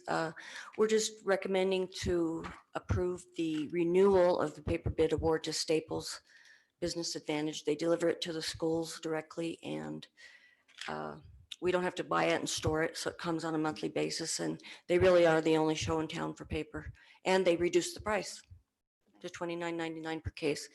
We anticipate buying about 900 cases per year, but actually paper usage is slightly decreasing. So we may not spend that much.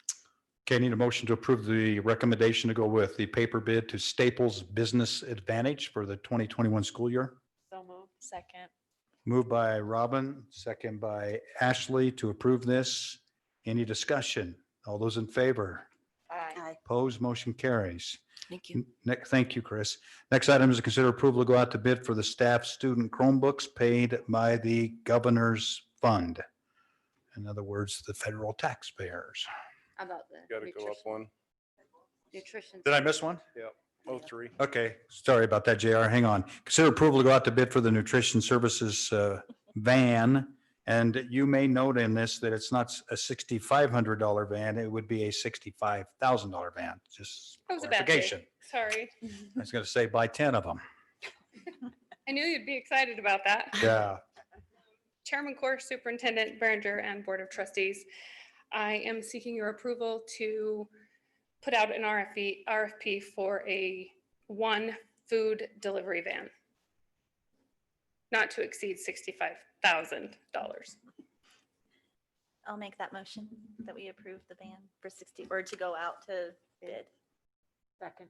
Moved by Karina, second by Robin to do an RFP for one food delivery van, not to exceed 65,000. Any discussion?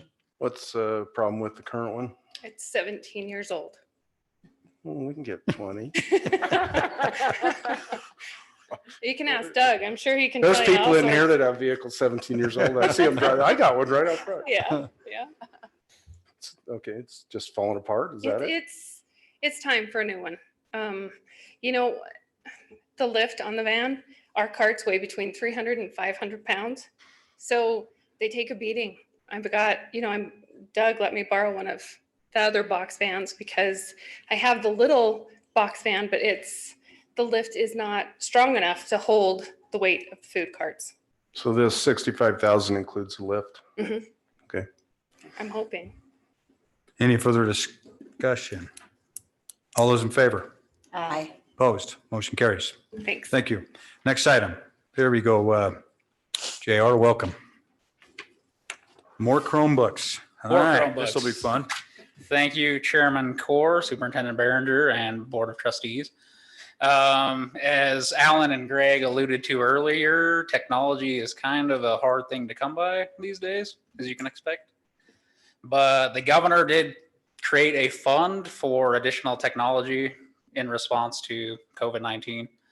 And I will say that our district has been pretty fortunate because of our one-to-one movement that we started years ago. We're way ahead of a lot of districts in the state. But we thought that it would be prudent for us to get new staff Chromebooks. So technology is asking for the approval to go to RFP for 210 staff replacement Chromebooks and 100 student replacement Chromebooks. And this is to kind of backfill any student Chromebooks that might be damaged with what we had to do in the spring and kind of just rushing things out there. Things happen. So this is to backfill and kind of cover any losses that we might see there. So the cost that we were approved for was $150,990 through this fund.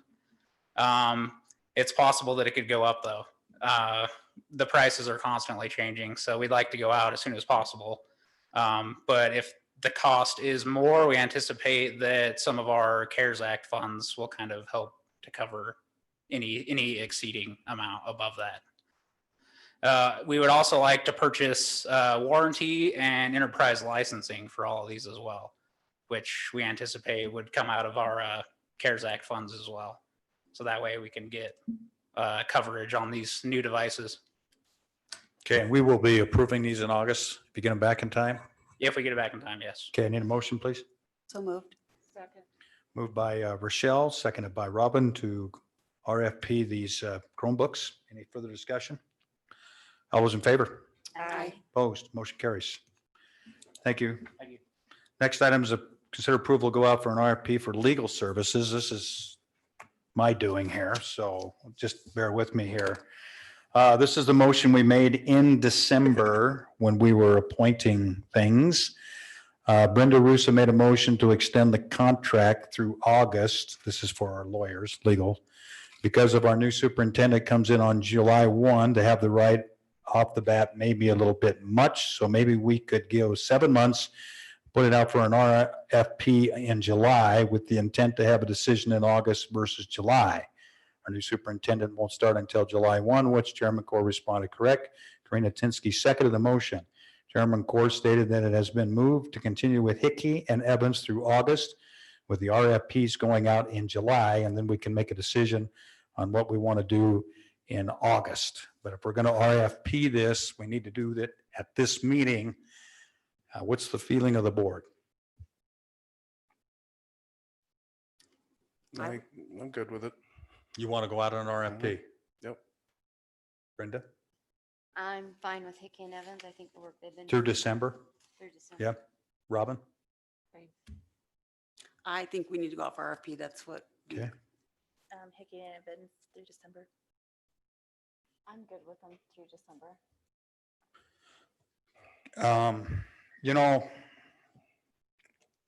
I am too. I think we should go to December. I've kind of switched a little bit on this deal. There were some circumstances that were going on that I won't share publicly that I think has changed.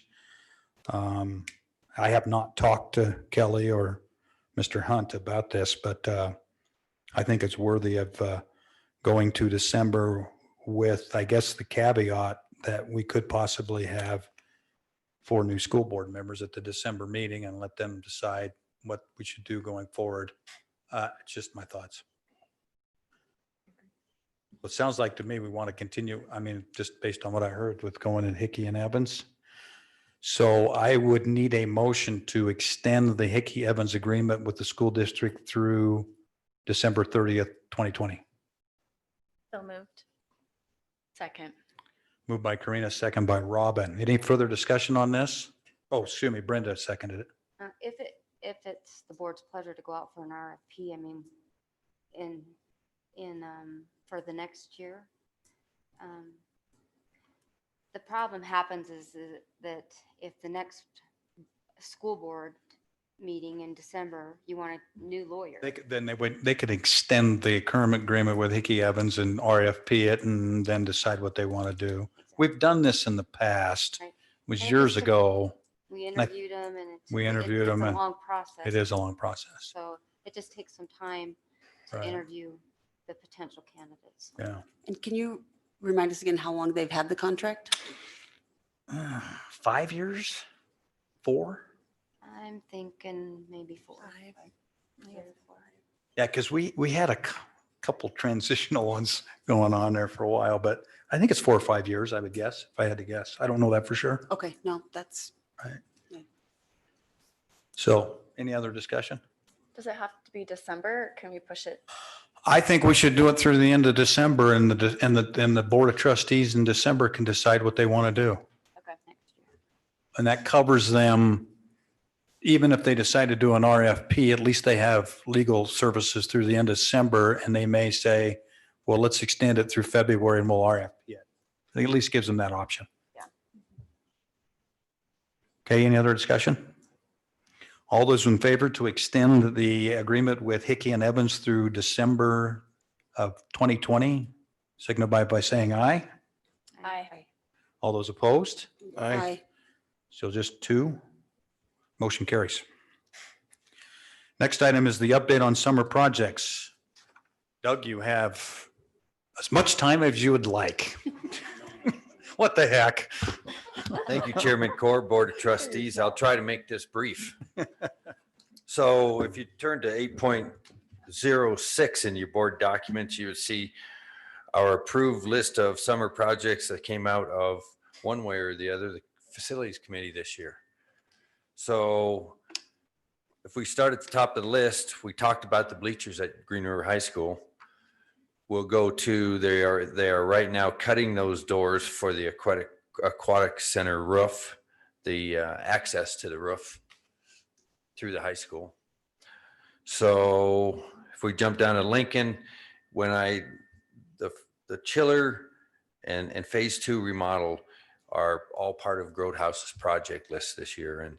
And I'm going to be honest with you, Grothouse's schedule is very, very tight. I don't expect to see them out of there. I expect to coexist with them for a couple weeks after school starts, just like we did last year.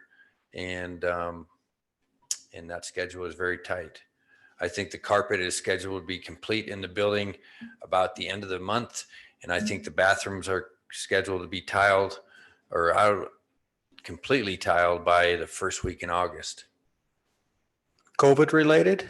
No, remember we added quite a bit of work to Grotehouse this spring. We added all the bathroom remodels. Just thinking they got in there pretty early too. So they got in there a month early, but we gave them quite a bit more work. Okay. So anyways, the weight room floor on both the lower level and the upper level are done. The food service lift started installation. They had a part that came in wrong. It should be here next week. I expect that lift to be done next week. The Monroe and Harrison sound systems, we did those while school was shut down this spring. And the Truman bleachers are scheduled to show up here tomorrow. Okay. So that completes the big list. All right, any questions? Thanks, Doug. Appreciate it. Next item is an open hearing on our district budget that was supposed to start at 8, but I don't know if we still were supposed to do that or not. We'll start it at 8:25. Chris, welcome. Thank you.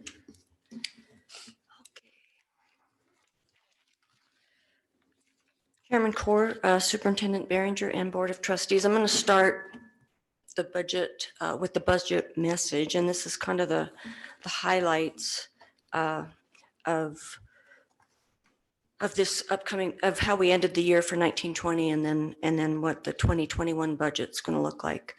So, as you know, 1920 was a unique year, and we did our best, and we did meet the cash reserve limitation. With the COVID crisis, we did have some budget modifications that needed to be made. You know, we didn't run summer school, we didn't run spring activities. Substitute teachers didn't come to work after March 16th. And so many of those dollars that were budgeted were used for the purchase of sanitation supplies, personal protective equipment, software for online instruction, transportation cameras, and software upgrade. Employees were kept whole on their wages for the regularly scheduled hours. We were able to offer an employee stipend and make designations to our special reserve for equipment fund, as well as a set aside for impact aid in a hold harmless reserve. And we did meet a cash reserve of $8,170,760. And I've broken it down for you here, that the hold harmless piece of that cash reserve is the pre-97 $2.3 million. And now the impact aid reserve of $297,000 does not count against us when they do the 15% limitation calculation. So anyway, we did hit it at 14.3%. So good news there.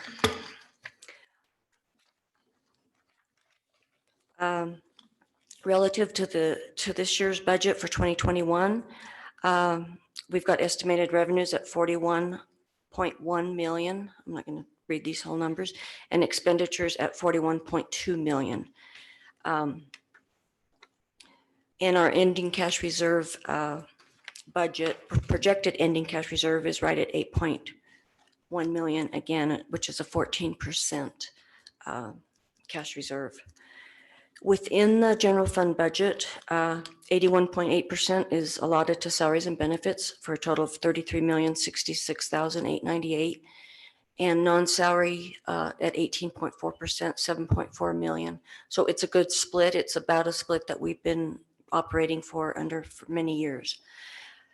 The budget pretty much mirrors the FY 2020 budget in that the legislature did provide us with an external cost adjustment similar to last year, and also provided an insurance adjustment with modifications and that did help us out with our district insurance increase as well. The guarantee for FY21 is $39,059,795, which is an increase of 1.4% over the 2020 base foundation guarantee of $38.5 million, which is an increase of $532,000. I tried to itemize what is made up of the $532,000. So if you were to break this down, the external cost adjustment brought in an additional $491,000. The health insurance cost model adjustment brought in $474,614. The transportation reimbursement, we had an increase in transportation expenditures this year, and part of that was due to, remember, we increased bus driver wages last year. That was part of that, in addition to a regular raise and some changes within the department. We did have some increased costs that we will be reimbursed for. And then the red shows the offsets. The ADM decrease of 52 students results in about $542,000 decrease. And we had some offsets in one-time revenues, which is this is a net amount of $22,000. So that's how we get to the $532,000 net increase in the foundation program funding. There's a lot of moving parts in there, and it's not easy to say it was one thing. It was all of these things that made that. through IBN this year, we had a good package that we agreed to, which was an experience step, an education step, a base increase to both the certified and support salary schedule. And additionally, we were able to continue with our health insurance programs that we have, even though we did experience a 13% increase in the premiums. Also, the Wyoming retirement premiums increased on both the employee and the employer side by 0.25%. The ADM decline of 52 students is a 2% decrease. And we basically we've lost 191 students over the last 3 years, which is a 7.1% decrease. So this is something we're really going to watch closely this year, especially with some of the options that are being provided, that have to be provided to the students for homeschooling and virtual school. We will not get funding for those students that make those options. So we'll be watching that very closely. We'll be watching a lot of things very closely this year. The one thing is that I wanted to remind you is the cap for special ed funding remains in place. And the good news for last year, and I've mentioned this before, is that even though the cap was in place, we received 99.8% of our total special ed costs through the special ed reallocation process that's implemented at the WDE. Remember, they had a $1 million set aside for districts that experienced excess out-of-district placement costs that was filtered back to the districts. And then with the cap in total, we also received a reallocation for districts that didn't spend their cap, came back to us. So it was good news for us there. Our special ed costs for FY20 are $7,027,959, which is just a little bit under what we spent in 18-19. So we're hoping that those funds come back to us through that reallocation process again this year. I wanted to update you on the CARES Act funding. You've heard CARES Act a lot tonight. Anyway, we have a joke going on. That's CARES Act funding. CARES Act funding. It's not really a joke, but Yeah, let us know when we're supposed to laugh. somebody laughed. I did. One Probably person because laughed. it's for Genser's joke. Yeah. So all this CARES Act money. So the first pot of money, CARES Act ESSER, this money is coming to us through the federal government, and it will come to us in the form of a grant that we apply for. And it is called the Elementary and Secondary Schools Emergency Relief Funds. The allocation was determined by our Title I eligibility, is my understanding, and it's allocated us $638,879. And we have guidelines to follow, and you're aware that there are impacts of COVID-19 that will, and opening school that will be allowable uses for these funds. Now there's the GEAR CARES Act money. GEAR is the Governor's Emergency Education Relief Funds. These funds have been verbally approved to our district. And my understanding is that they will also be made available through the Wyoming Grants Management System. They are not on that system as of today. Under the ADM funding, that estimate of $19,366, that was a recommendation that came through the Wyoming Association of Superintendents to the governor. Each district was awarded $5,000 plus an amount per ADM, and that's where that $19,366 comes from. And then another governor's pot of money, or the governor's office solicited instructional technology needs by the districts, as well as nutrition services shortfall funds.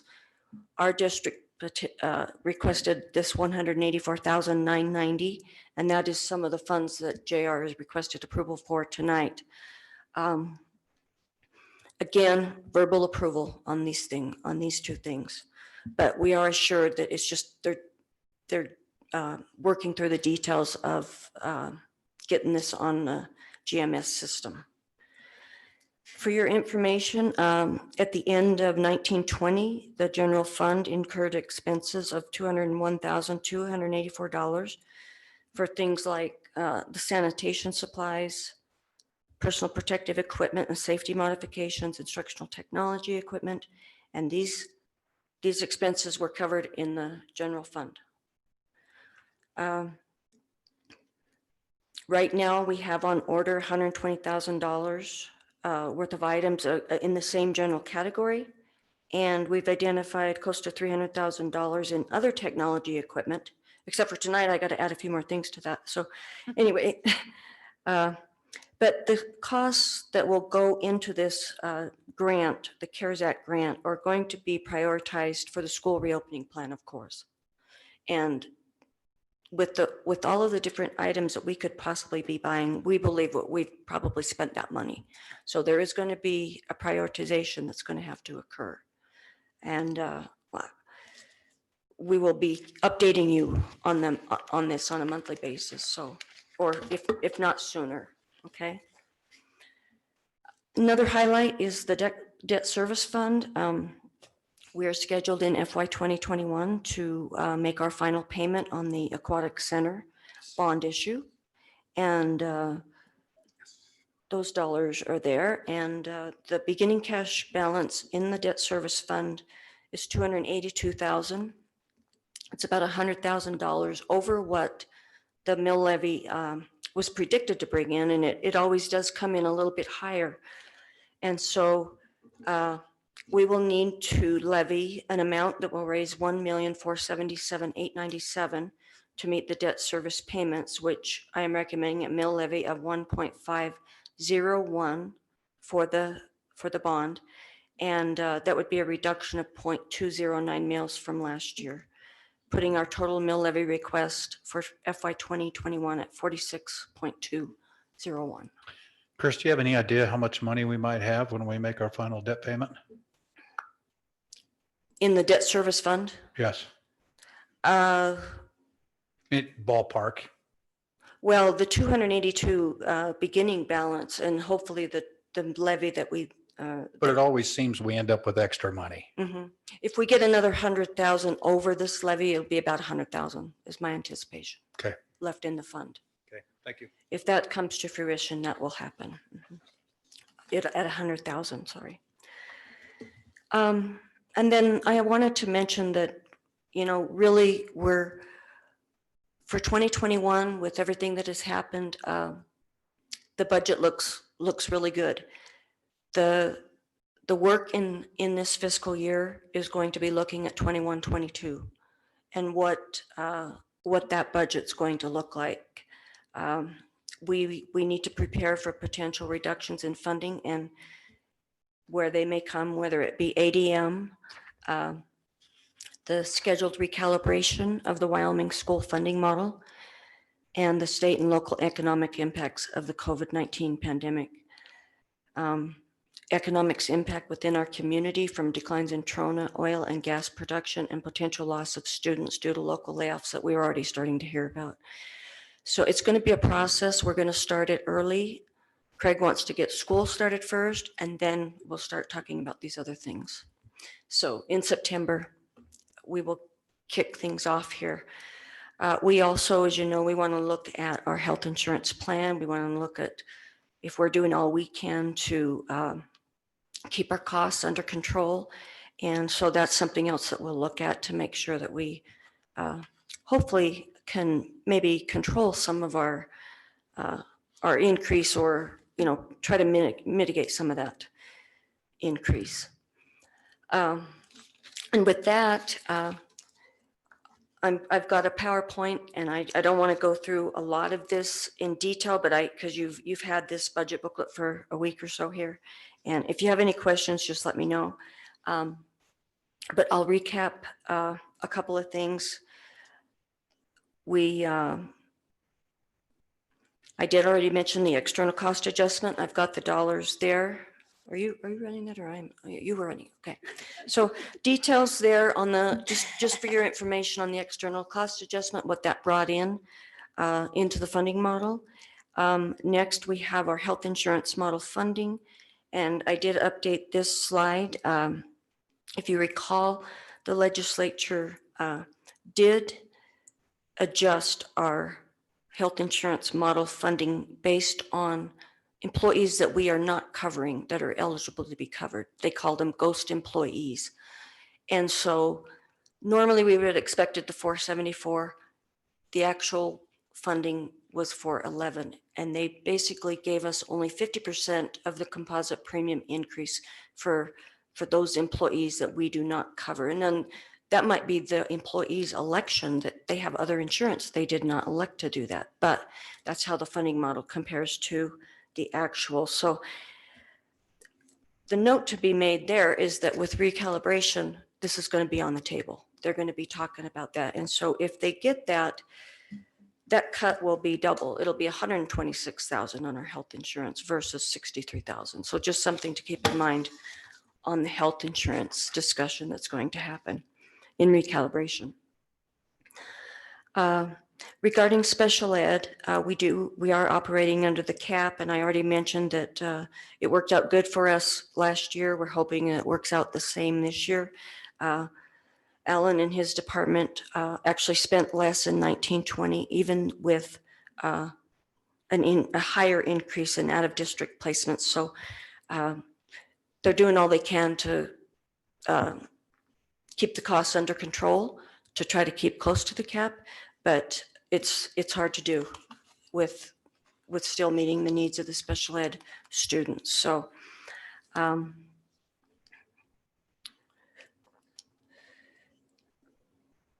our overage on out-of-district placements is 247,000, and so we'll get some of that back. That overage would be handled out of the $1 million set aside for out-of-district placements. So, and then the other operations overage, we will probably get all of that back, just because it's a lesser amount.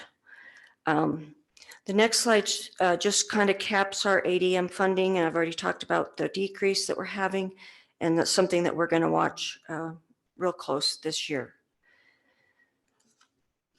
Our total appropriations, and I've got it listed here by fund, but the total appropriations for 2021 is $58,146,272, just up slightly from last year. Regarding the model summary, I gave you this slide last year, and I think it's helpful to take the model guarantee of $39,059,000, and then within that, or outside of the model, you have some other state funded items coming to the district. You have them reimbursing us for the retirement increase that the employees have, or that the employer has been experienced since I think 2018. I think we're in our fourth year here. The out of state tuition that we pay to Daggett County, tax shortfall grant. So these off model items come to us outside of the model that gives us a total guarantee of $40,019,000. And that is made up of local taxes, the 25 mil and the 6 mil of 29 million. And then they take our 1920 local resources of 2 million, put that in the pot, gives us a state entitlement of 7.8 million for next year. So the catch will be is when the local tax number may go down due to our assessed valuation going down due to the economic impacts for next year. Normally that state entitlement money will offset it and we'll get our guarantee at the 40 million. The problem that we're anticipating is the state is going to be short in paying us that entitlement. And who knows what they're going to come up with as far as a cut goes. So just things to think about. That is where that difference will need to be addressed through next year's legislative cycle. Moving on to general fund revenues, like I said, we're really tracking closely to last year's budget. We have a 0.9% increase of $352,000. On our appropriations, I've already explained to you, salaries and benefits running 81.8 and non-salary at 18.4. Moving to major maintenance, we budget 100% of our total available funds, and which is 4.9 million. And right now we have 2.4 million dollars in projects that Doug just talked about for an undesignated amount today as of 2.5 million. So that will be what we get through the year for projects. I'm gonna skip through a couple of these. The special revenue funds, you've seen the revenues, you've seen the expenditures. The big note on special revenue is the close to 900,000 in CARES Act funds that's in there this year. That is the gist of the increase in special revenue. Food service, we do have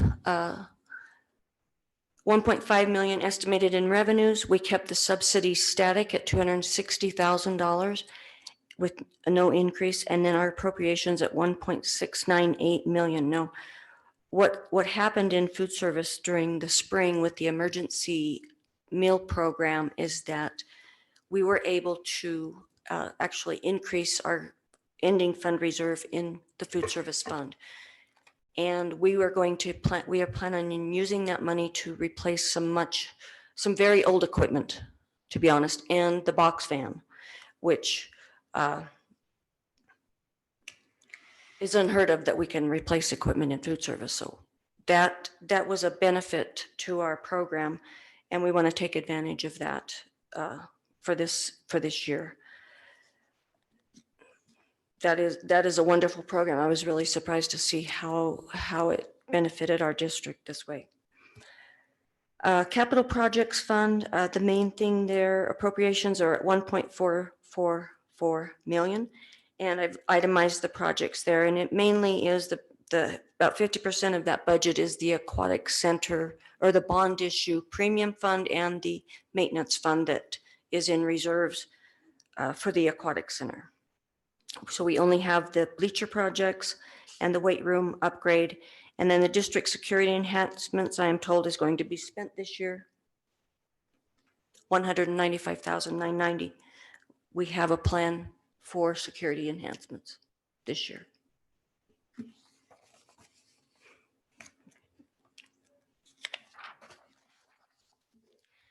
Our special reserve for equipment fund, we were able to fund this fund at 800,000 this year. And I foresee that any and most equipment purchases that are going to come before you this year are going to be coming out of this fund. We don't have very many equipment items budgeted within the general fund this year. Our pupil activity funds, we did, I don't even have the total, it's over $1.1 million that we're budgeting.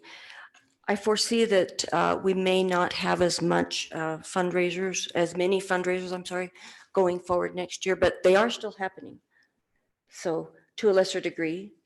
And we do have the funds on hand. A lot of funds, things just kind of stopped in March with the activity funds. So they'll be getting back on track with their plans there, I would hope.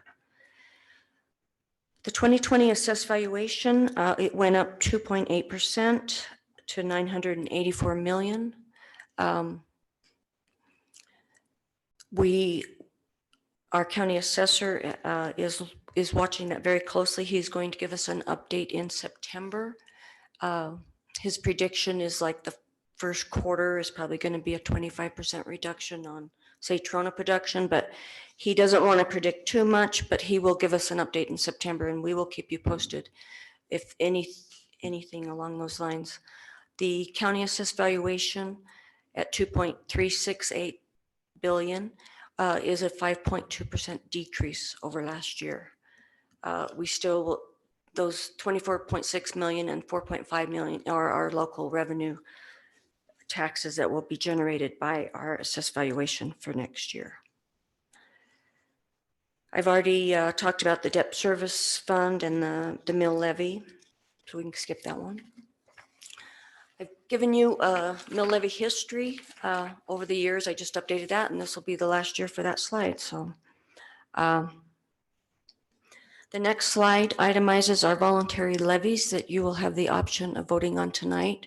Sweetwater BOCES levy of 0.5 mil would generate $492,171. Those funds come back to us in the form of our BOCES grants. The majority of those funds come back.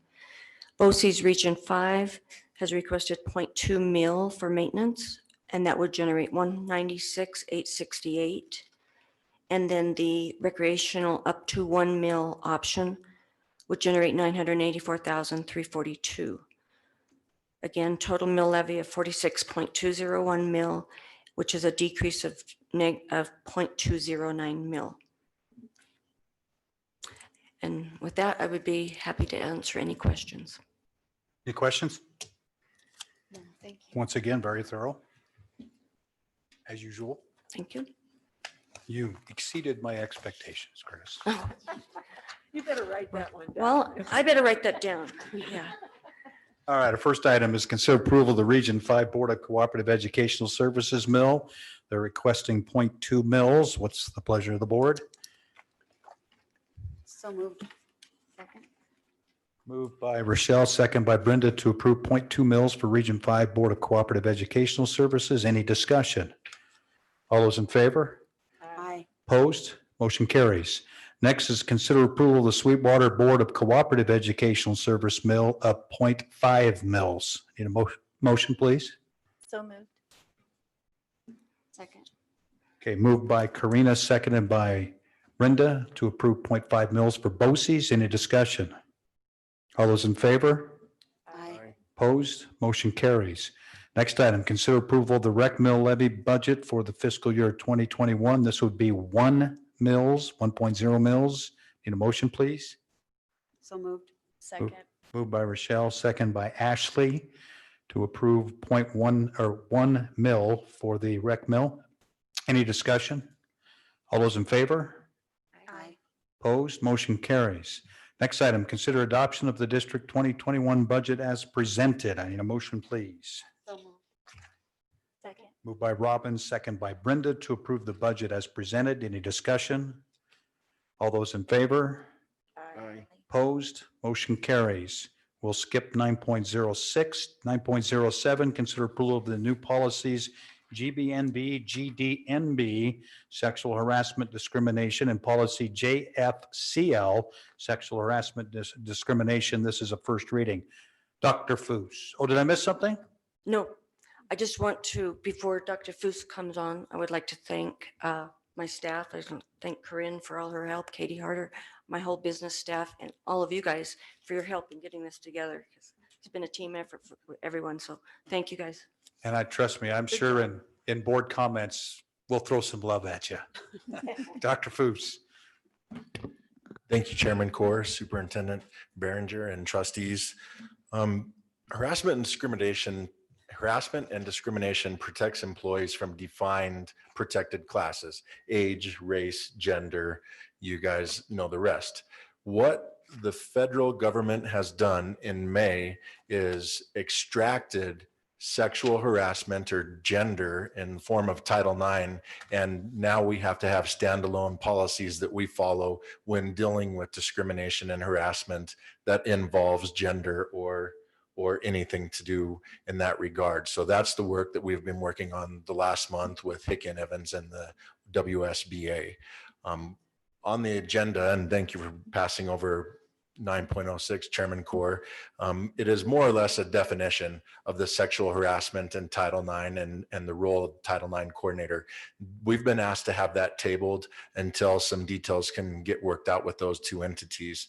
So the next policy seeking your approval for first reading is the longer prescribed policy that defines sexual harassment and how it is to be handled in our district and other organizations across the nation by our federal government that was enacted into law in May. Some real quick highlights for you, and I know the meeting has been lengthy, but for the first reading, here's some of the highlights. Our district will be expected to have have trained investigators for cases and concerns that come forward involving Title IX or sexual discrimination. Tony has had that training. We're going to look to expand that training to one or two others in the district. We know that we need a female investigator to maybe be his counterparts because we have a nice trained male investigator. That's one highlight that's an expectation. The second really interesting provision that we now need to be in compliance with is the definition of a decision maker. So our internal investigators may investigate a case of sexual discrimination or harassment and follow the trained investigative protocols by McGrath that we've put in place the last couple of years. When that investigation is completed, we need to then secure a neutral party to be a decision maker. Okay, that neutral party may be a local attorney. Okay, that we then give the case to, we contract them to go through the case, maybe talk to our investigators and get further information and then give a ruling to me, the Title IX coordinator, and Superintendent Behringer. So there's really some specific processes that actually I really like. In our community, it's nice to have that now requirement by law that we have the independent decision makers and that we have the trained investigators that are neutral in situations. We know that we need to train a female investigator and then we will have both in the district. So there's the gist of the policy and there's the gist of the new regulations that were signed into law in May that we need to have ready to roll come August.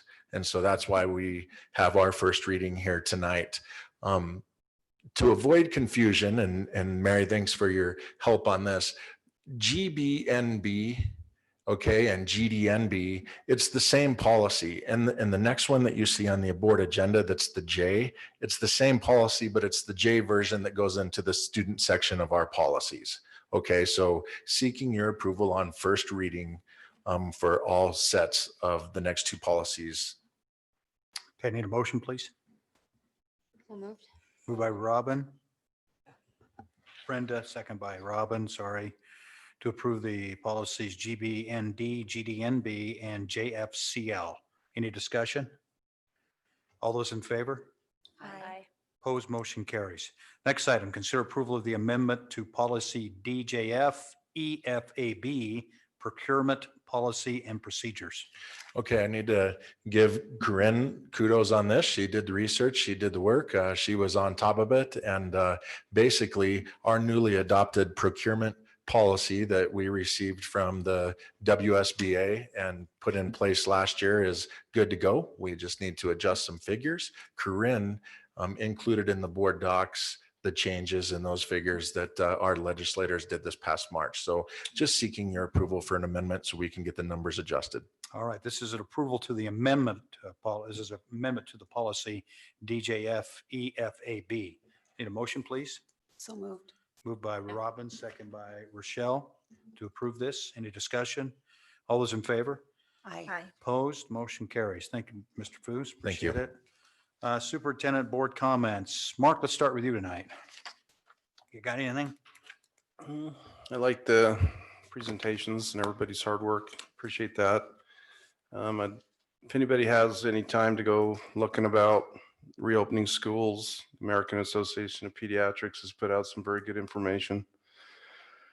I gave Craig some, and I hope I didn't put him to sleep with it, but there's some really good studies coming out of Europe. Basically, the consensus has been kids need to be in school. We're doing them more harm by keeping them out.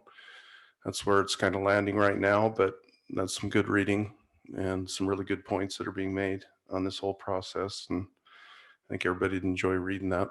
So thanks. All right, thanks, Mark. Brenda? Chris, thank you for making that budget simple and easy to understand. Again, I appreciate all the work that went into that and the team as well. So I attended the WSBA meeting in Cody in July, and they went over the goals and what they want to present to the legislature this coming spring. So I will forward that to you in lieu of reading it. But one of the main things is that we provide equity and flexibility for local school districts when we make these decisions. when our legislators make these decisions for us, it takes that away. So they want to really push that. But there's also a campaign out there. There's a group doing an email campaign to defund the SROs in our school districts. Now, our previous delegation has voted based on what our districts wanted to support SROs and to encourage the legislators to fund those. So if that's still the board's desire, I would like to pass that on, that we want them funded. We don't want. So that was the negative that came out there. But anyway, I will forward my notes on the rest of this for your reading pleasure. Okay, Thank great. you. Thanks. Robin? I know we have some real challenges ahead of us. I'm very proud of all the presentations tonight and the amount of information you've given us and the work that you've put into trying to make this whole system work. Thank you very much for that. I know it's not easy. And I know as soon as you make a decision, you may have to make another one tomorrow that's different than the one you made. But thank you for keeping on top of things. This is a very stressful time for us all. I mean, it's hard putting our children in circumstances where something may happen to them. We never want to do that, but I know education is important to them. I know it's a huge part of their life and their future. So we need to do what we can to make sure that our kids stay safe and healthy throughout this ordeal that we're having. Again, thank you everybody for your presentations and your hard work. I'm very proud to be on this school board just because of the employees that we have here. So I do appreciate all that hard work, and I guess we keep our fingers crossed that things go the way we want them to. Okay, thank you, Robin. Ashley? Yeah, I just wanted to say thank you to everyone on the reopening committee. That was a big project. And I know a lot of people put in a lot of time, and every meeting something had changed in between. And so thank you to everyone. And thank you to our building administrators. I know they're supposed to be on half the month off, and they are not. They are still thinking and preparing for school. So thank you to them. I just wanted to encourage parents, teachers, staff as we're coming back. I know everybody has a lot of different opinions on what school should look like, but I just hope that as a community we can be positive in presenting the plan to our students, because I think they will follow our lead. And so hopefully if we can be positive, they can react and be positive as well. And the other thing from that reopening committee too is just, I think a lot of it starts at home with those screenings. If we can be really vigilant in making sure that our kids that are coming to school are healthy, we'll be able to keep our buildings open and keep the kids there together with the teachers, because that is where they really will thrive. That's all I have. Okay, thank you, Ashley. Karina? Getting late, man. 2 hours and I'm done. Chris, thank you to you and your team for the budget and the presentation. It was very well put together, and I appreciate that. To Rachel and Doug for being proactive with getting the supplies and coming up with ideas on how to get our kids safely to school and be safe at school as much as possible. To Tony, putting a plan in place to get our kids out in doing some activity and keeping them safe out there. I know a lot of them really appreciated it. To Leah and your staff, just amazing work this summer. I know a lot of families who really appreciated even having meals delivered to them, different locations and things like that. So I appreciate you and your team. Jason, Alan, Greg, Superintendent Behringer, phenomenal job on this. I know that you had a lot of work, a lot of help in it, a lot of feedback surveys from the community and a lot of parent involvement and things like that. But the man hours that you guys put into creating a 36-page document is incredible. And I very, very much appreciate it. That not only do you have to put it on paper, but you have to understand it. The research that comes out daily, the changes that happen daily that you have to update your procedures to. And I really appreciate the hard work that you put into it to, have a starting place anyway, because we do know it's an ever-changing document, and it will be, but for me personally, with my kids in school, I appreciate the hard work that you guys are putting in there to ensure that you're keeping them as safe as possible. I know for one, my kids are equally as excited as I am to go back to school. I'm excited, and thank you for all your hard work on that. To the board, to your feedback, your dedication to the district, it's awesome. I again am very proud to call myself part of school district number 2. So thank you all. All right, thanks, Karina. Rochelle. Welcome, Craig. This is like worst time ever to start a new job, which I told you before, but We always do 2-hour meetings. yeah, exactly. Yeah, we're taking it easy on you tonight. It's usually 4 or 5. You've done a great job. So thanks for still coming and showing up. We appreciate that. And I think like quite a few people touched on, the biggest part of this working for everybody is if you're sick, if your kids are sick, stay home. I think a lot of what Alan touched on, if they stop that contact tracing, you can affect a lot of lives. If you have to stay in quarantine, a lot of people will miss work. That becomes a community issue. It's not just your family issue. It's a big impact. So we all need to do what we're supposed to be doing. And, there's rules that people have given us that we just have to follow. And so I hope that if you're sick, stay home.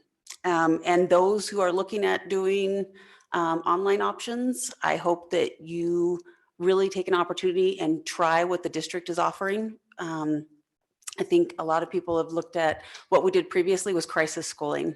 That was people working really hard at the last minute, putting things together. What we'll be doing moving forward, I think is going to look differently because it was hard. I'm not going to undermine that. It was hard for people. So give it a shot though. Let us continue to educate your kids and keep them in the district and work with them so that the hopes that they can come back into the everyday classroom. And thank you to everyone for the presentation and letting me pepper you with questions tonight. I appreciate it. All right, thanks, Rochelle. Craig, you got something? Yeah, I would, 14 days on the job, a couple observations is, and I've told this to everybody, Green River has 5-star facilities. I mean, they're beautiful. Taking a tour of the district, we went out to McKinnon, went out to Granger. I mean, those schools are small but beautiful. And getting to work with, there's some really quality people that I've met in this district, and getting to know them and work with them. This school district is very fortunate. And I believe this plan that we have is going to be an easy one to go out to our public and sell. I know it can be that we're in a political time, but this plan is very well thought out, and it's going to be an easy plan to sell to our community. All right, thanks, Craig. I have some budget highlights. I want to make sure the public is aware. There was a lot of numbers there, and I think these are the highlights and the important things of that budget. And that is we'll have I just can't believe we still have $2.3 million in pre-97 reserve funds. That's a credit to the Board of Trustees over the years. $5.8 million in reserves, 8.1 total reserves. I think that's a healthy budget and healthy going into next year with some of the issues we're going to have to be dealing with. Set aside funding for the both turf fields, rec mill. That's a tribute to the Board of Trustees of the rec mill to see the foresight and having that money in place when we're going to have to replace those turf fields. I think that's awesome. The debt service, ladies and gentlemen, your taxes are going down by 0.20 mils. You will have a property tax decrease, at least from the school district. I think that's awesome. A food service subsidy, $260,000. Leah, you kept it the same. I'm proud of you. Appreciate that. $4.9 million major maintenance budget. We got money to get stuff done. We have $800,000 in our special reserve fund for major items. We are spending salaries and benefits for 466 total full and part-time employees. We are spending $33.49 million for salaries and benefits in school district number 2. I think that's a major economic impact to this community. I think it needs to be noted. And of that total dollars we're spending, 2.72% is spent in activities, a little over 2%, and 8% is spent on administration costs. We sometimes get beat over the head about activities and cost per administration. It's minimal in this district. We spend $7.7 million on non-salary items. We are in the people business. Most of our money goes to the people. And as I mentioned, our taxes are going down. So Chris and staff, you guys are rock stars. Nice job. Observation, lack of people here tonight is a direct reflection on the transparency this district has built, the trust we have built. The people out there trust us to make proper and good decisions. I figured we might have some people here with our Smart Start plan. They're trusting us. We got to get this right. Also, this will be a team effort, community effort, and for the parents, I'm going to go with what Rochelle said, who are considering homeschooling or the virtual school in Luss, give us a chance. I think we can do it for you. And with that, that's all I've got. Thank you for coming tonight. Meeting is adjourned. Have a good night.